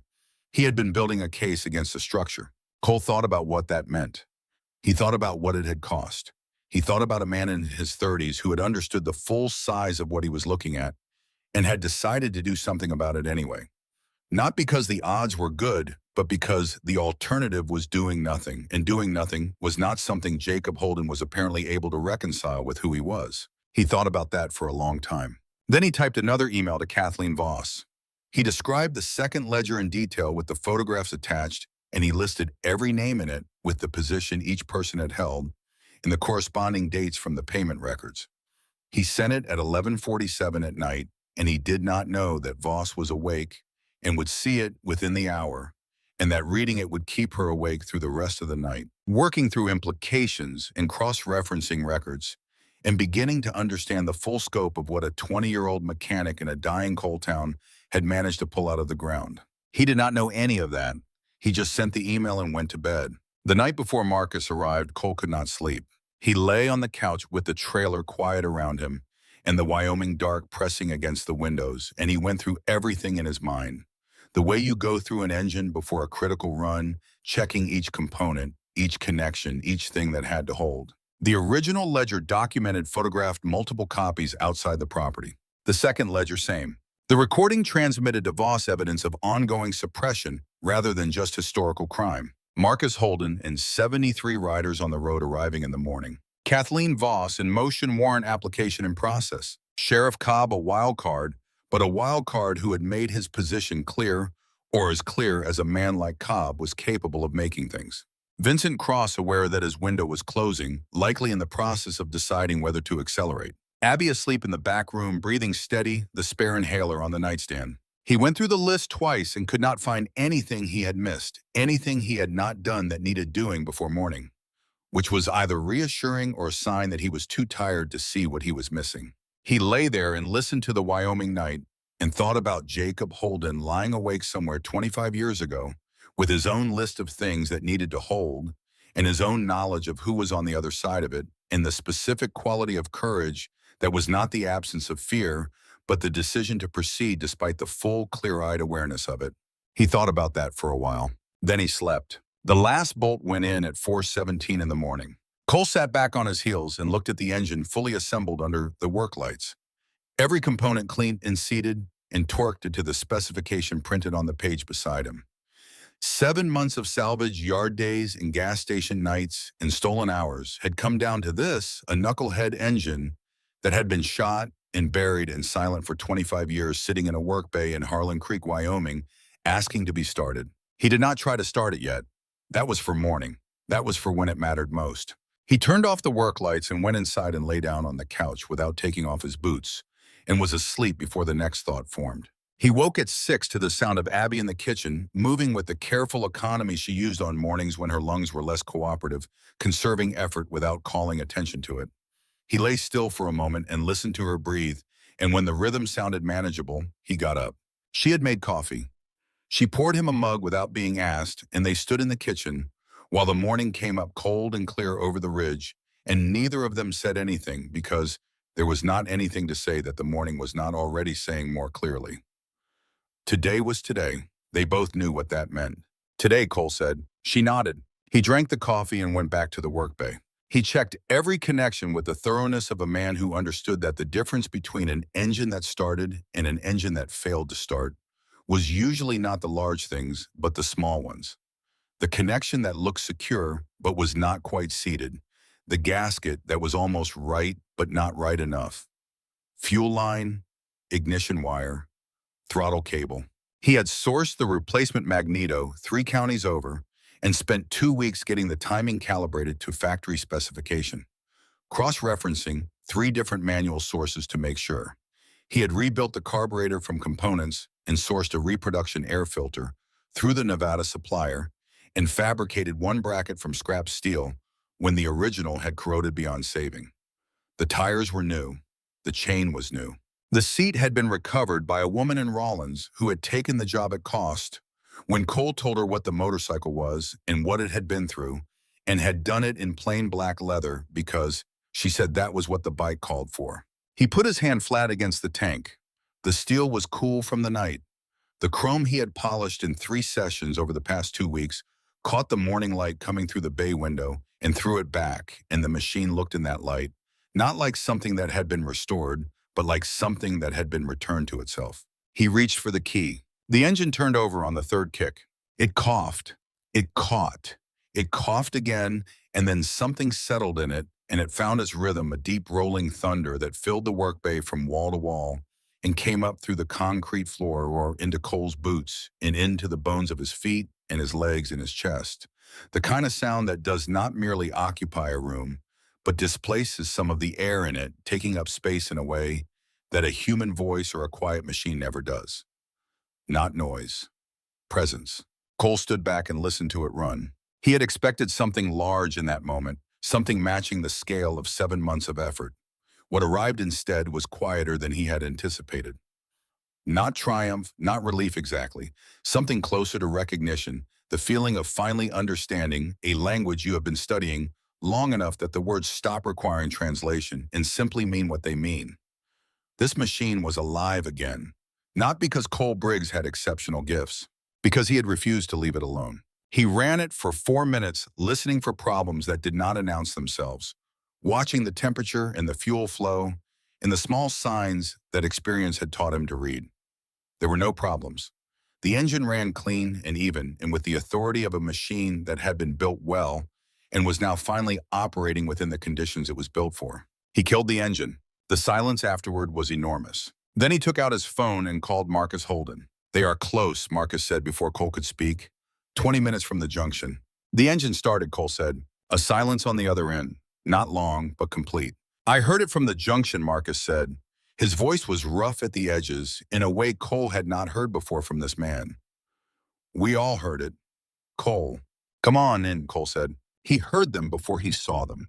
The sound built from the east, rolling over the ridge, in layers, not a single engine or 2 or 5, but many of them together layered into something that ceased to be a collection of sounds and became a single sustained presence, the way a storm is a presence before it becomes rain.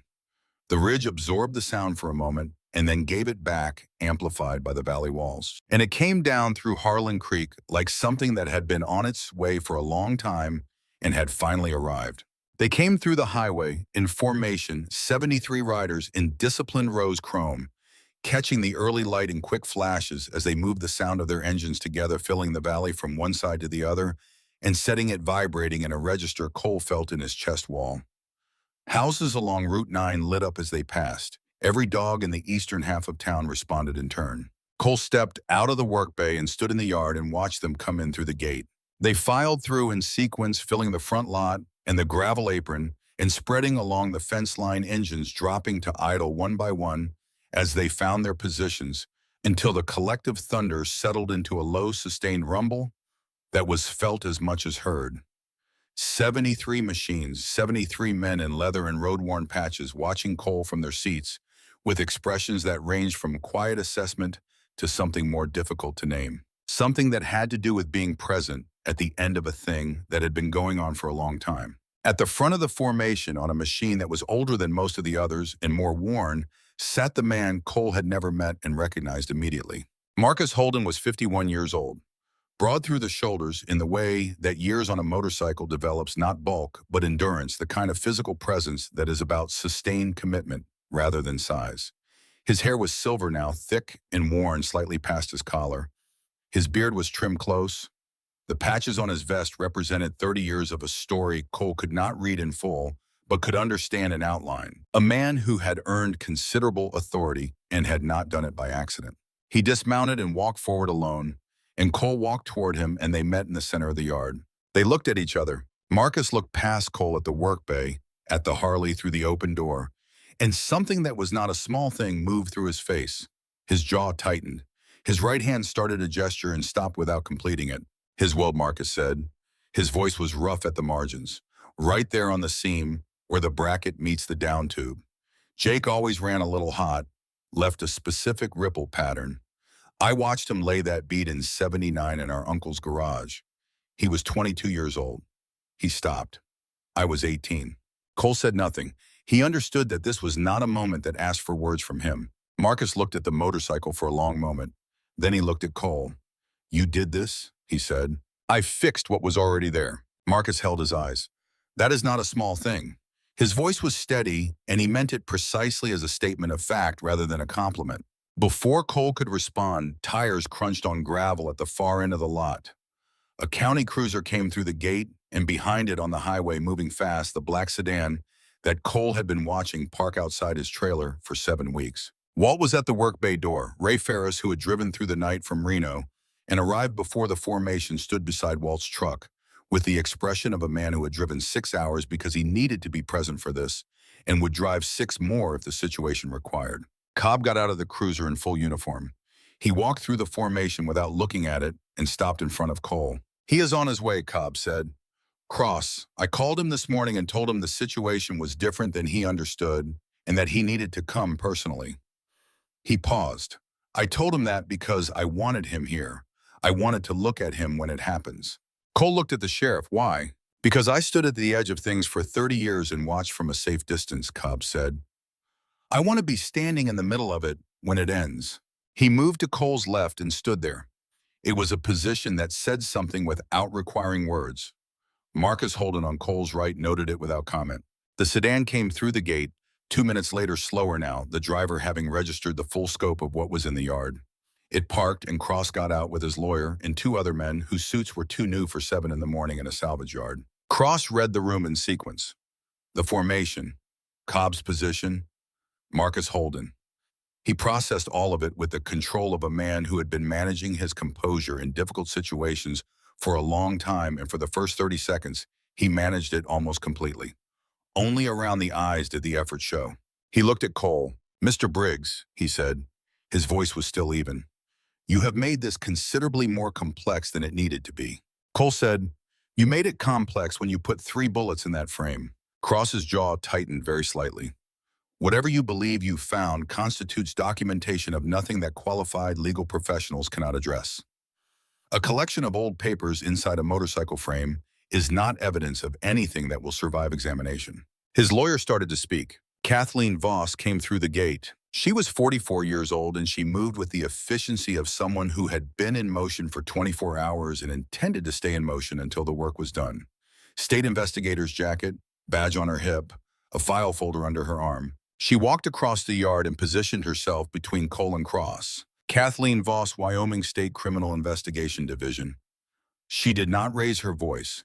She did not need to. Mr. Cross, I have a warrant for your arrest on charges of fraud, conspiracy, and obstruction of justice. I also have authorization to detain you for further questioning in connection with the disappearance and presumed death of Jacob Holden in October of 1999. Cross's lawyer was already speaking rapidly into his phone, but his voice was the voice of a man running a protocol rather than a man who believed the protocol was going to change what was happening. Voss held the file folder out at her side and Cole took it. Inside were printed transcripts of the recording he had made in the yard, 3 passages circled in red ink. Cole had listened to that recording 6 times after he made it. He knew what was in it, but seeing the words on a page in Voss's handwriting and attributed and annotated made the truth feel different than it had felt when it was only in his pocket. Truth feels different when it stops being yours alone to carry and starts being something that exists independently of you, something that will continue to exist whether or not you are in the room. Cross looked at the transcript in Cole's hand, and something structural failed behind his eyes. Not dramatically, simply a quiet subsidence the way old ground gives way when the support beneath it finally reaches its limit. You should have paid the money, Cross said. The control was mostly gone from his voice. Cole Briggs, that was such a simple thing. $200,000 and this disappears. You should have taken it. Cole looked at him. He thought about Jacob Holden writing names by whatever light he had available, in whatever hurry the situation required, trusting the machine with what he had built, because the machine was more likely to survive than he was. He thought about the specific care with which the bike had been wrapped before burial, the contradiction of hiding something while preserving it, the message that contradiction carried across 25 years. It was already here before I found it, Cole said. It was already going to matter. That is why you had it buried. He paused. You just ran out of time. Cross said nothing. Mr. Cross, Voss said, come with me, please. Cross looked at Cobb.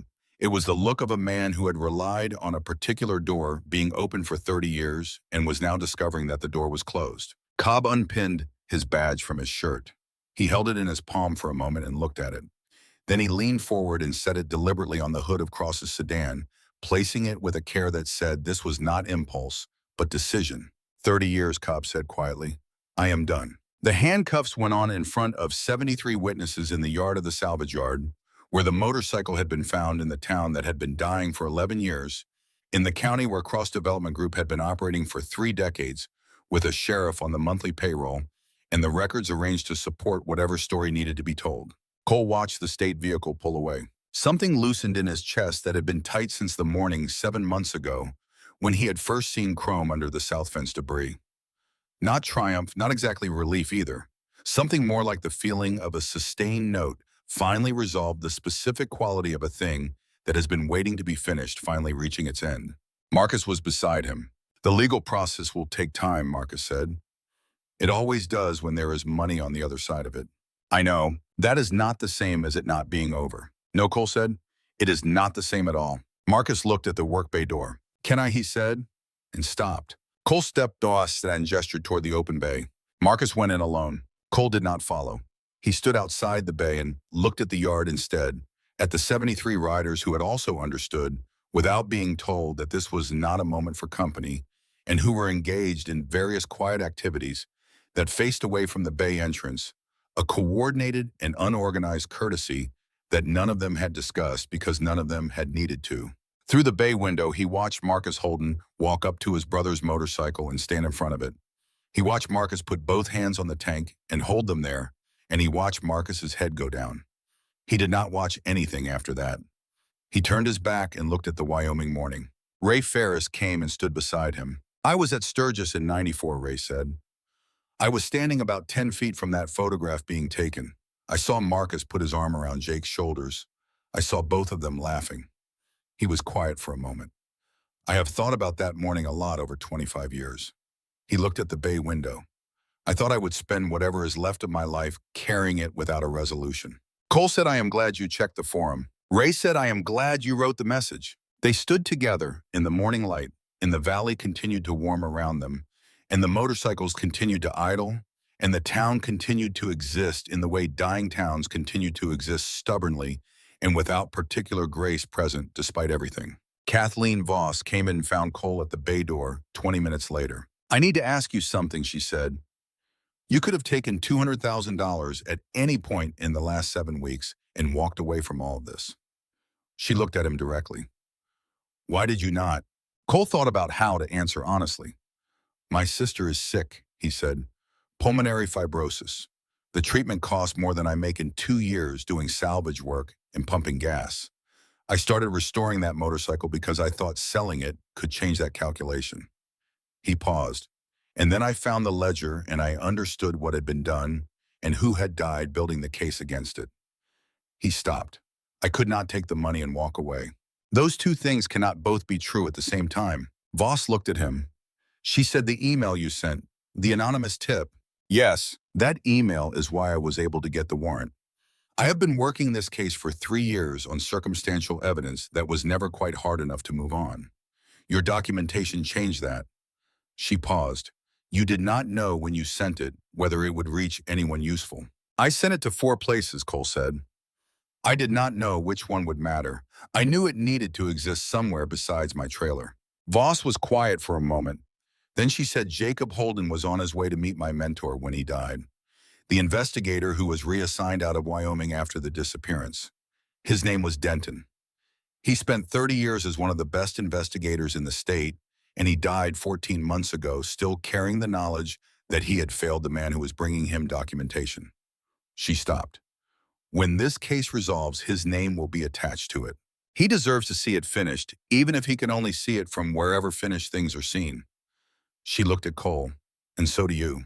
Cole did not say anything. Marcus came out of the work bay. His face was composed the way composure looks when it has been rebuilt from pieces that had recently been disassembled, each piece back in its place, but the act of reassembly still recent enough to be visible. His eyes were clear. They were also very bright. He walked to Cole and stood in front of him, and neither of them spoke for a moment. Then Marcus reached into his vest and produced a worn photograph.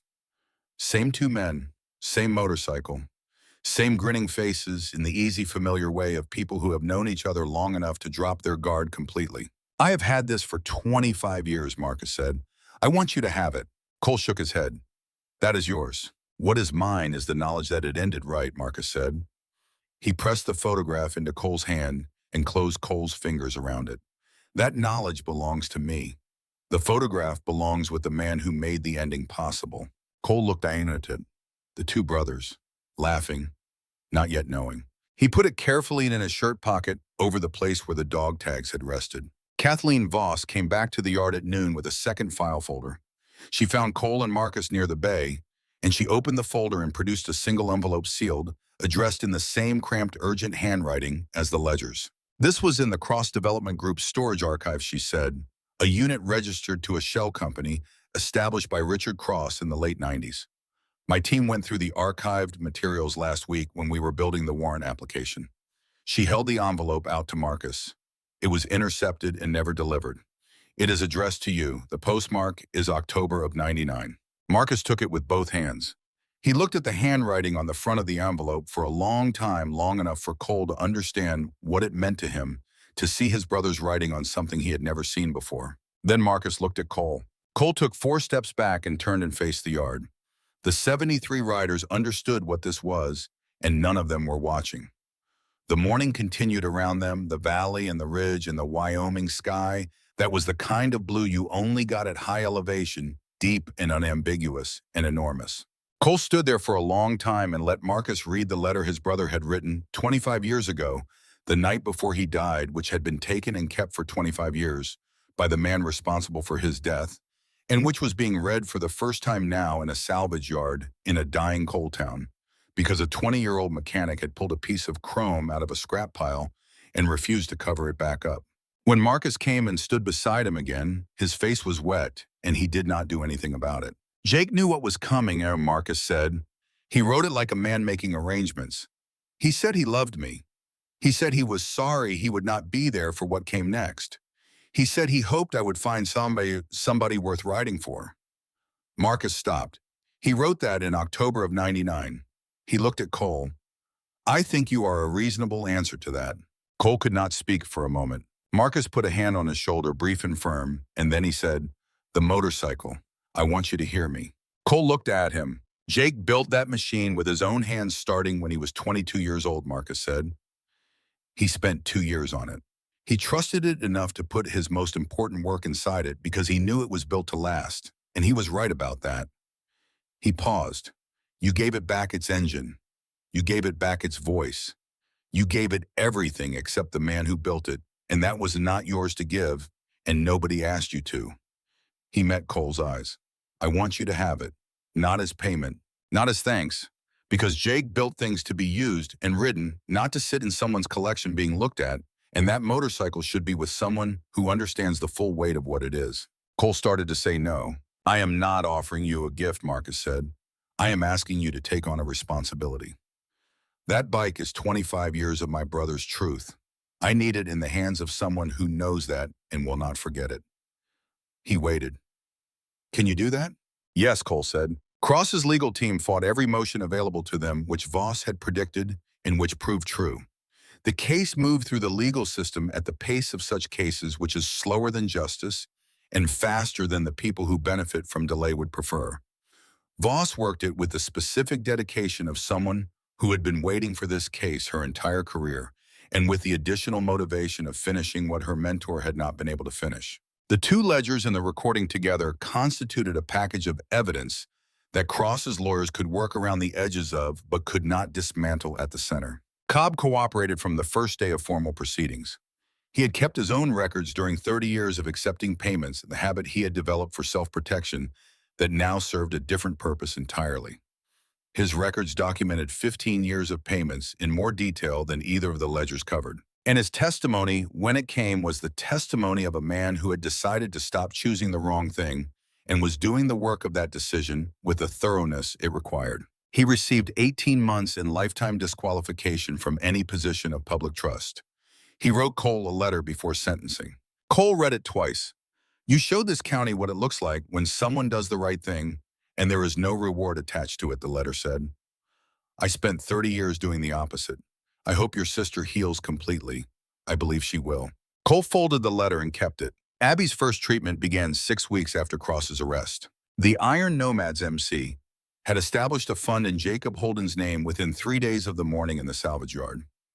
Marcus had presented it to Cole not as a negotiation, but as a statement. "This is what brotherhood means. This is what Jake would want. This is not something you need to argue about." Cole had argued about it anyway for one long phone call, and Marcus had listened with the patience of a man who had already made up his mind and was waiting for the other person to arrive at the same place. The fund covered every bill from that point forward without conditions. The first round of treatment, Ross showed measurable improvement in Abby's lung function. The second showed more. The third round was when the pulmonologist in Cheyenne used the phrase "early intervention changes the trajectory," and Cole had needed to excuse himself from the examination room for 4 minutes. He spent those 4 minutes in the hallway with his back against the wall, and the photograph in his hand, and his eyes on the ceiling, and he let the 4 minutes be what they were without trying to manage them into something smaller. When he came back, Abby looked at his face and said, "Good 4 minutes." "Not a question." "Yes," he said. She took his hand. The shop opened on a Saturday morning in early spring, a year and 5 weeks after Cole had first pulled back the tin sheeting on the south fence and seen chrome catching the morning light. Holden and Briggs Restoration occupied the building beside Decker's Salvage on land that Walt had transferred for $1, which he described as the fair market value under the circumstances, and which Cole had accepted by writing a check for that amount and framing it on the shop wall. Walt had retired in the technical sense, which meant he continued doing exactly what he had always done, except without the pretense of ownership, coming in most days and contributing his particular form of useful, uncelebrated competence to whatever needed doing. The sign above the door was navy blue on white, simple and permanent. Holden and Briggs Restoration, 2 names joined by an ampersand that said what ampersands say when they connect people who did not know each other but completed something together. 61 motorcycles lined the road into Harlan Creek that morning. Marcus had said he could not promise a number and had been right about that. 61 turned out to be enough to make the highway impassable for the better part of an hour, enough to bring every person left in Harlan Creek out to their porches, enough to make the ridge above town briefly resonate with the sound of engines, and then go quiet as the machines found their positions and settled. Ray Ferris had driven up from Reno again. He stood near the front of the gathered crowd with Walt Decker, and the two of them looked like men who had arrived at the same place from very different directions and were quietly glad to find each other there. Marcus stood at the center of it all with the restored knucklehead beside him. He had told Cole beforehand that he was not a person who did well with public speaking. Cole had told him to do it anyway. He spoke about Jake, not the injustice and not the death, about the man himself, the way he worked and what he cared about, and the specific quality of patience he brought to everything he decided was worth doing. He talked about the garage in their uncle's yard in '79, where Jake had started building this motorcycle from components and had worked on it across 2 years, learning each new skill before moving to the next. Because Jake believed that the work itself was the point and that rushing the work was a form of disrespect toward the thing being made. He talked about Sturgis in '94 and the photograph and what Jake had written on the back of it, brothers always in pencil, that had held for 25 years in a buried canister in a Wyoming salvage yard because Jake had known what he was doing when he wrapped things. He said, "My brother tried to do something that mattered, and he was not able to see it matter." He paused. "I got to see it. Every person in this yard got to see it. And whatever accounting exists for things like this, I believe that is worth something." He looked at Cole standing to his left with Abby beside him, her breathing easy in the spring morning, her hand linked with his. "Jake built this motorcycle," Marcus said. Cole Briggs gave it back its voice. He paused. "What those two men have in common, separated by 25 years, and everything that went wrong in between, is that both of them understood that some things are worth finishing, even when the cost is more than you planned on paying." He looked at the sign above the door. "Holden and Briggs. That is two names for one idea. That the truth is worth finding. That what is buried does not have to stay buried. That something shot and hidden and written off can run again if someone is patient enough and stubborn enough and honest enough to see it through." The crowd was quiet in the way that crowds go quiet when what is being said is actually being heard. Marcus said my brother would have given Cole Briggs a wrench and asked what needed fixing and gotten to work without any further ceremony. He looked at Cole. Ready. Cole looked at the shop. He looked at Abby. He looked at Walt Decker by the door and Ray Ferris beside him, and the 61 motorcycles along the road, and the people on their porches in the spring morning light, people who had been watching their town empty for 11 years and were today watching something arrive instead of leave. He looked at the Harley standing in the light between him and Marcus, the knucklehead built by a man who had understood that the things you built with care outlasted everything else, who had trusted that understanding enough to put his most important truth inside the thing he had built, with the most care, trusting the machine and trusting the future, and being right about both. He reached out and put his hand on the tank. Not a gesture. Contact. The straightforward physical fact of connection. Marcus put his hand on the frame beside Cole's hand beside Jake's weld, the line that ran a little hot, the signature of a man who had worked this way all his life and left this mark on everything he built. They stood there for a moment, the two of them connected through 30 inches of old steel and 25 years of everything that had been done and survived and uncovered and resolved through the work of two men who had never met but had understood the same thing about what was worth doing when the easier options were all pointing somewhere else. Then Cole straightened and turned toward the shop door. "Let's get to work," he said. Inside the first motorcycle waiting for restoration was a 1952 Panhead with a seized engine and a frame bent in two places, and a story its owner had told Cole in careful detail because Cole had asked about it, and because Cole had learned from a buried knucklehead that every machine carries the history of the hands that worked it and the roads that damaged it and the decision made by someone somewhere that it was still worth the effort of saving. That decision was always where the story actually started. He picked up a wrench. Outside, the spring morning continued. The motorcycles lined the road and the people stood on their porches in the light, and the ridge above town held its position against the enormous Wyoming sky, the way it had held it for longer than anyone living had been alive to watch. Things continued. The world was large and most of it was still here, and the morning had the quality that Wyoming mornings sometimes had at this altitude, of existing at a scale that made the concerns of individual people seem briefly very small, and then if you stayed with it long enough, exactly the right size, which was the only honest accounting anyone could offer and the only one worth working from. Abby came and stood in the shop doorway. She looked at the road and the motorcycles and the people and the sign above the door with its two names and the ampersand between them. Then she looked through the window at her brother bent over the workbench with his sleeves rolled up and a wrench in his hand and his full attention on the engine in front of him. She had known him her whole life. She knew the difference between how he carried himself when he was carrying something heavy and how he carried himself when he had set it down. She had been watching that difference for 7 months, and she could see it now in the set of his shoulders and the quality of his stillness over the workbench, the stillness of someone working rather than enduring. He had put it down. Not all of it. Some things you carry differently after carrying them long enough, more evenly distributed through the body, settled into the bones rather than perched on top of them. She understood this from her own experience of carrying things she had not chosen to carry and could not set down entirely. But the worst of it was down. She could see that. She went inside. She pulled up the stool beside the workbench and sat. Cole looked up. "What do we have?" she said. He told her about the panhead, the seized engine and the bent frame and the specific nature of the damage and the sequence of steps the repair would require and why that sequence mattered. He explained it without stopping what he was doing, the way he had always talked about work words and hands together, each one clarifying the other. She listened, and when he paused, she said, "How long?" He considered the machine honestly, without wishful thinking, and without unnecessary pessimism, with only the accurate assessment of what was in front of him. 4 months, he said, maybe 5. She nodded. She picked up a clean rag from the bench and began wiping down a component he had set aside, doing it carefully and without knowing exactly what she was doing, but doing it anyway because she was here and he was here and the work was here, and that was the whole of it. Outside the shop in the long morning, the engines that had lined the road began one by one to start up again, their riders heading back the way they had come east along the highway and into the enormous country beyond. The sound of them built and then spread out and then thinned as they reached the open road and found their distance, carrying what they carried in the way that moving things carry what belongs to them. The ridge held its shape. The town held its ground.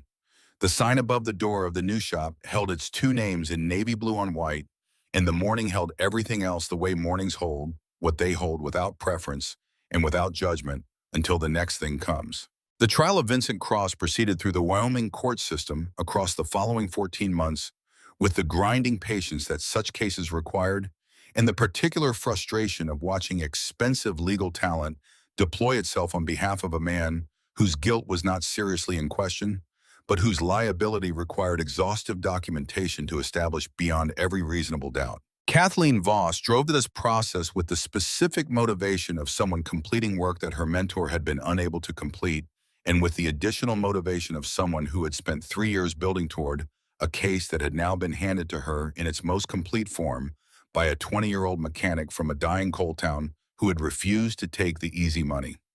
She was thorough in the way of investigators who understand that thoroughness is its own form of justice, that every document filed correctly and every chain of custody maintained precisely is a small act of respect for the people whose lives were damaged by the things being prosecuted. Cross's legal team was formidable and well-funded, and they used every procedural tool available to them, which was considerable. They challenged the admissibility of the ledgers on the grounds of chain of custody and argued that evidence found inside a buried motorcycle frame after 25 years was inherently unreliable. They challenged the recording on the grounds that the conversation it captured was ambiguous and subject to interpretation. They challenged the applicability of statutes to events that had occurred at the boundary of the limitation period. What they could not challenge effectively was Cobb's testimony. Dale Cobb sat in a courtroom in Cheyenne on a Tuesday morning in early winter and testified for 4 hours about 30 years of payments received and services rendered, and things overlooked that should not have been overlooked, and decisions made in the direction of money rather than law. He testified with the flat, factual precision of a man who had decided that the only thing left available to him was accuracy, who had abandoned every self-protective instinct he had developed over 3 decades in favor of the one remaining act of genuine public service available to him. He named names, he provided dates. He described the specific mechanics of how the arrangement had operated, how payments were structured to avoid detection, how oversight failures were manufactured to look like administrative shortcomings rather than deliberate negligence, how the investigation into Jacob Holden's disappearance had been actively managed to a predetermined conclusion in the space of 2 weeks. He did not spare himself in this account. He described his own role with the same specificity he applied to everyone else, neither minimizing nor dramatizing, simply reporting what had been done and who had done it and what it had cost the people who had been on the wrong side of it. The courtroom was very quiet during this testimony, in the way that courtrooms go quiet when everyone in them understands that what they are hearing is true. Cross was convicted on 11 counts. The sentence included 19 years without possibility of parole on the most serious charges, with additional time to be served concurrently on the remaining counts. His development company was dissolved by court order.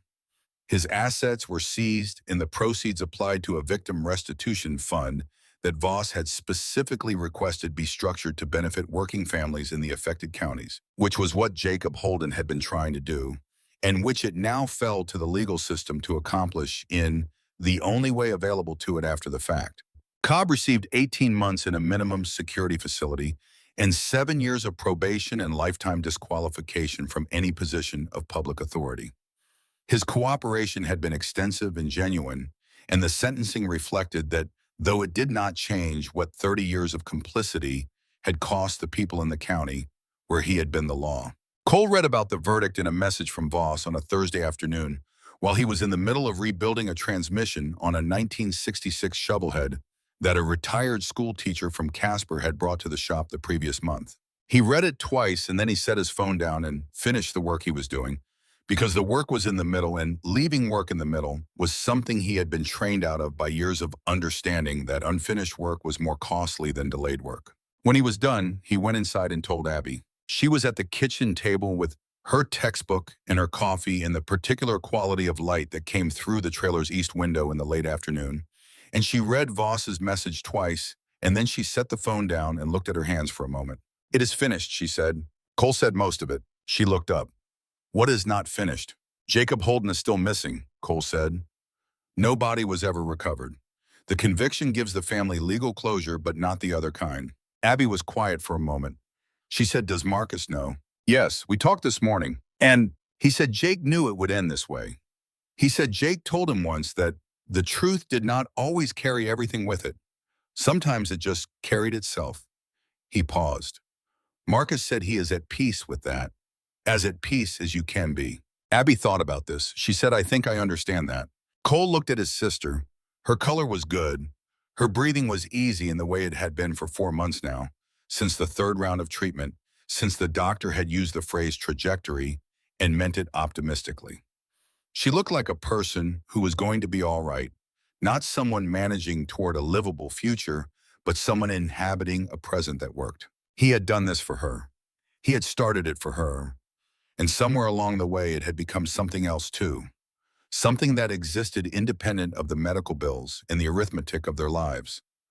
Something that had to do with a man named Jacob Holden and what he had understood about the relationship between truth and patience, and whether the world owed anything to the people who paid the cost of maintaining that relationship.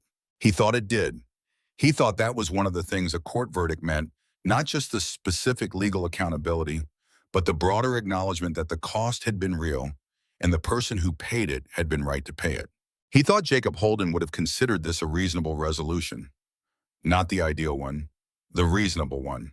That was enough. Marcus Holden came back to Harlan Creek 6 weeks after the verdict alone, this time on a Tuesday in early spring, and Cole heard the motorcycle before he saw it, the specific sound of the knucklehead's engine carrying across the valley in the quiet morning air. He came out of the shop when Marcus pulled into the yard, and they stood in the morning and looked at each other the way they had looked at each other the first morning, but different now.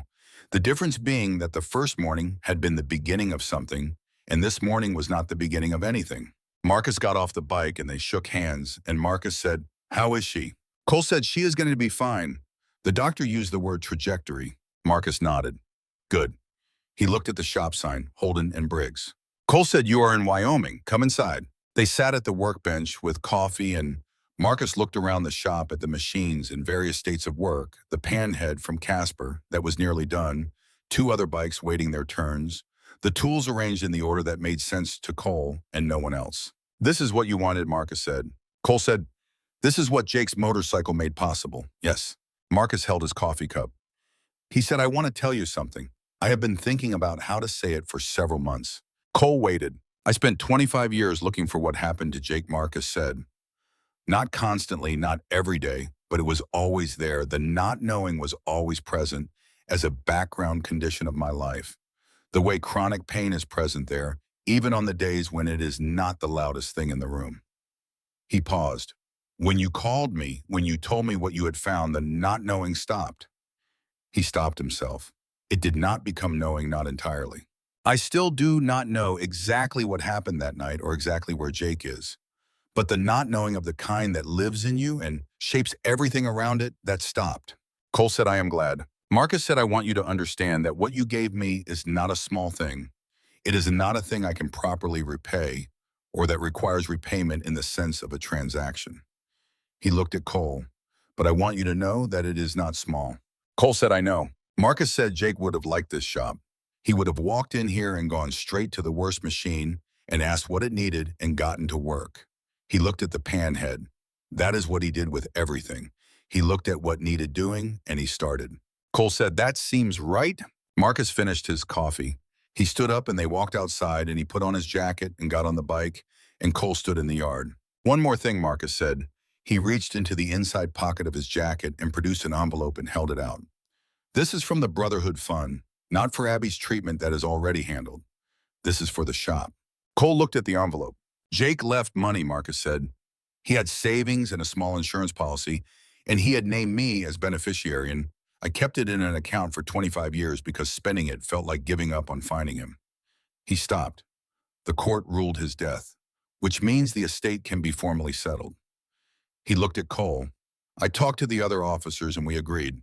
Jake would want his money in the hands of someone doing the kind of work he was trying to protect." He looked at the envelope. "This is yours. Not a loan, not a gift with conditions. Jake's." Cole took the envelope. He looked at it for a moment. Then he looked up at Marcus. "Thank you," he said. Marcus started the engine. The knucklehead fired on the first kick, its thunder filling the yard and carrying up the slope and across the ridge in the clear spring morning. He held Cole's eyes for a moment, and then he nodded once and pulled out of the yard and onto the road. Cole stood in the yard and listened to the engine until the sound had thinned to nothing in the distance. Then he went inside and got back to work. The months that followed the shop opening moved at a different pace than anything before them. Not slower exactly, but more sustainable, the pace of work that had a place to land rather than work performed in the space between crises. Cole came in early and stayed late because he wanted to rather than because stopping was not an option, which was a distinction he had not been able to make for the better part of 3 years and which he did not take for granted now that it was available to him. He hired one person in the fall, a 24-year-old from Rawlins named Dean, who had been doing informal restoration work out of his garage and who understood engines the way Cole did instinctively and with patience without needing to be told the difference between what was salvageable and what was not. Dean was quiet and thorough and had a quality that Cole valued above most others in a work environment, which was the ability to ask a question when he did not know something instead of proceeding on the assumption that he did. Walt came in most mornings and drank coffee and occasionally did something useful and declined to accept any arrangement that resembled pay on the grounds that he was retired and therefore not an employee and therefore not subject to compensation. Abby enrolled in the community college 40 miles north, which had a biology program that she had been thinking about for 2 years in a shuttle service that ran 3 times a week and which she had researched completely and presented to Cole as a finished plan rather than a proposal which was consistent with how she handled most things she had already decided. She was good at it, which surprised neither of them. The shop's reputation built in the way that reputations build in the motorcycle community, word of mouth and the specific kind of trust that passes between people who care about old machines and have had enough bad experiences with people who did not care sufficiently. By the end of the first full year, Cole had more work than he could take on and a waiting list that ran 4 months out and a problem that was the opposite kind from the one he had started with, which was a good problem to have and which he handled by extending Dean's hours and beginning to look for a second person. Marcus called every few weeks. Not about anything specific or not usually. About how things were going about the shop, about Abby's school, about the machines that came through. Sometimes about Jake, not the circumstances of his death, but the shape of his life, the things Marcus remembered, the qualities he had carried. Cole listened to these accounts with the attention they deserved, understanding that he was being trusted with something, and that the right way to hold that trust was with care and without impatience. He thought about Jacob Holden a lot, not with grief exactly, because grief requires having known someone, and Cole had never known him, with something more like gratitude and with the understanding that comes from having completed someone else's unfinished work, which is a strange and particular form of knowing that does not have a common word for it. The motorcycle stood in the shop, not stored, not displayed, ridden the way Jake had intended it to be ridden, on the Wyoming roads through the seasons that turned without asking anyone's permission. The engine Cole had rebuilt, firing clean and strong in the morning cold and the afternoon heat with equal reliability. Sometimes Cole would put his hand on the tank when he walked past, and sometimes he would not. And the machine did not require either acknowledgement to continue being what it was, which was a thing that had been built with care and shot and buried and survived and run again, its engine turning over in the Wyoming mornings with the steady, purposeful sound of something that had earned the right to be exactly where it was.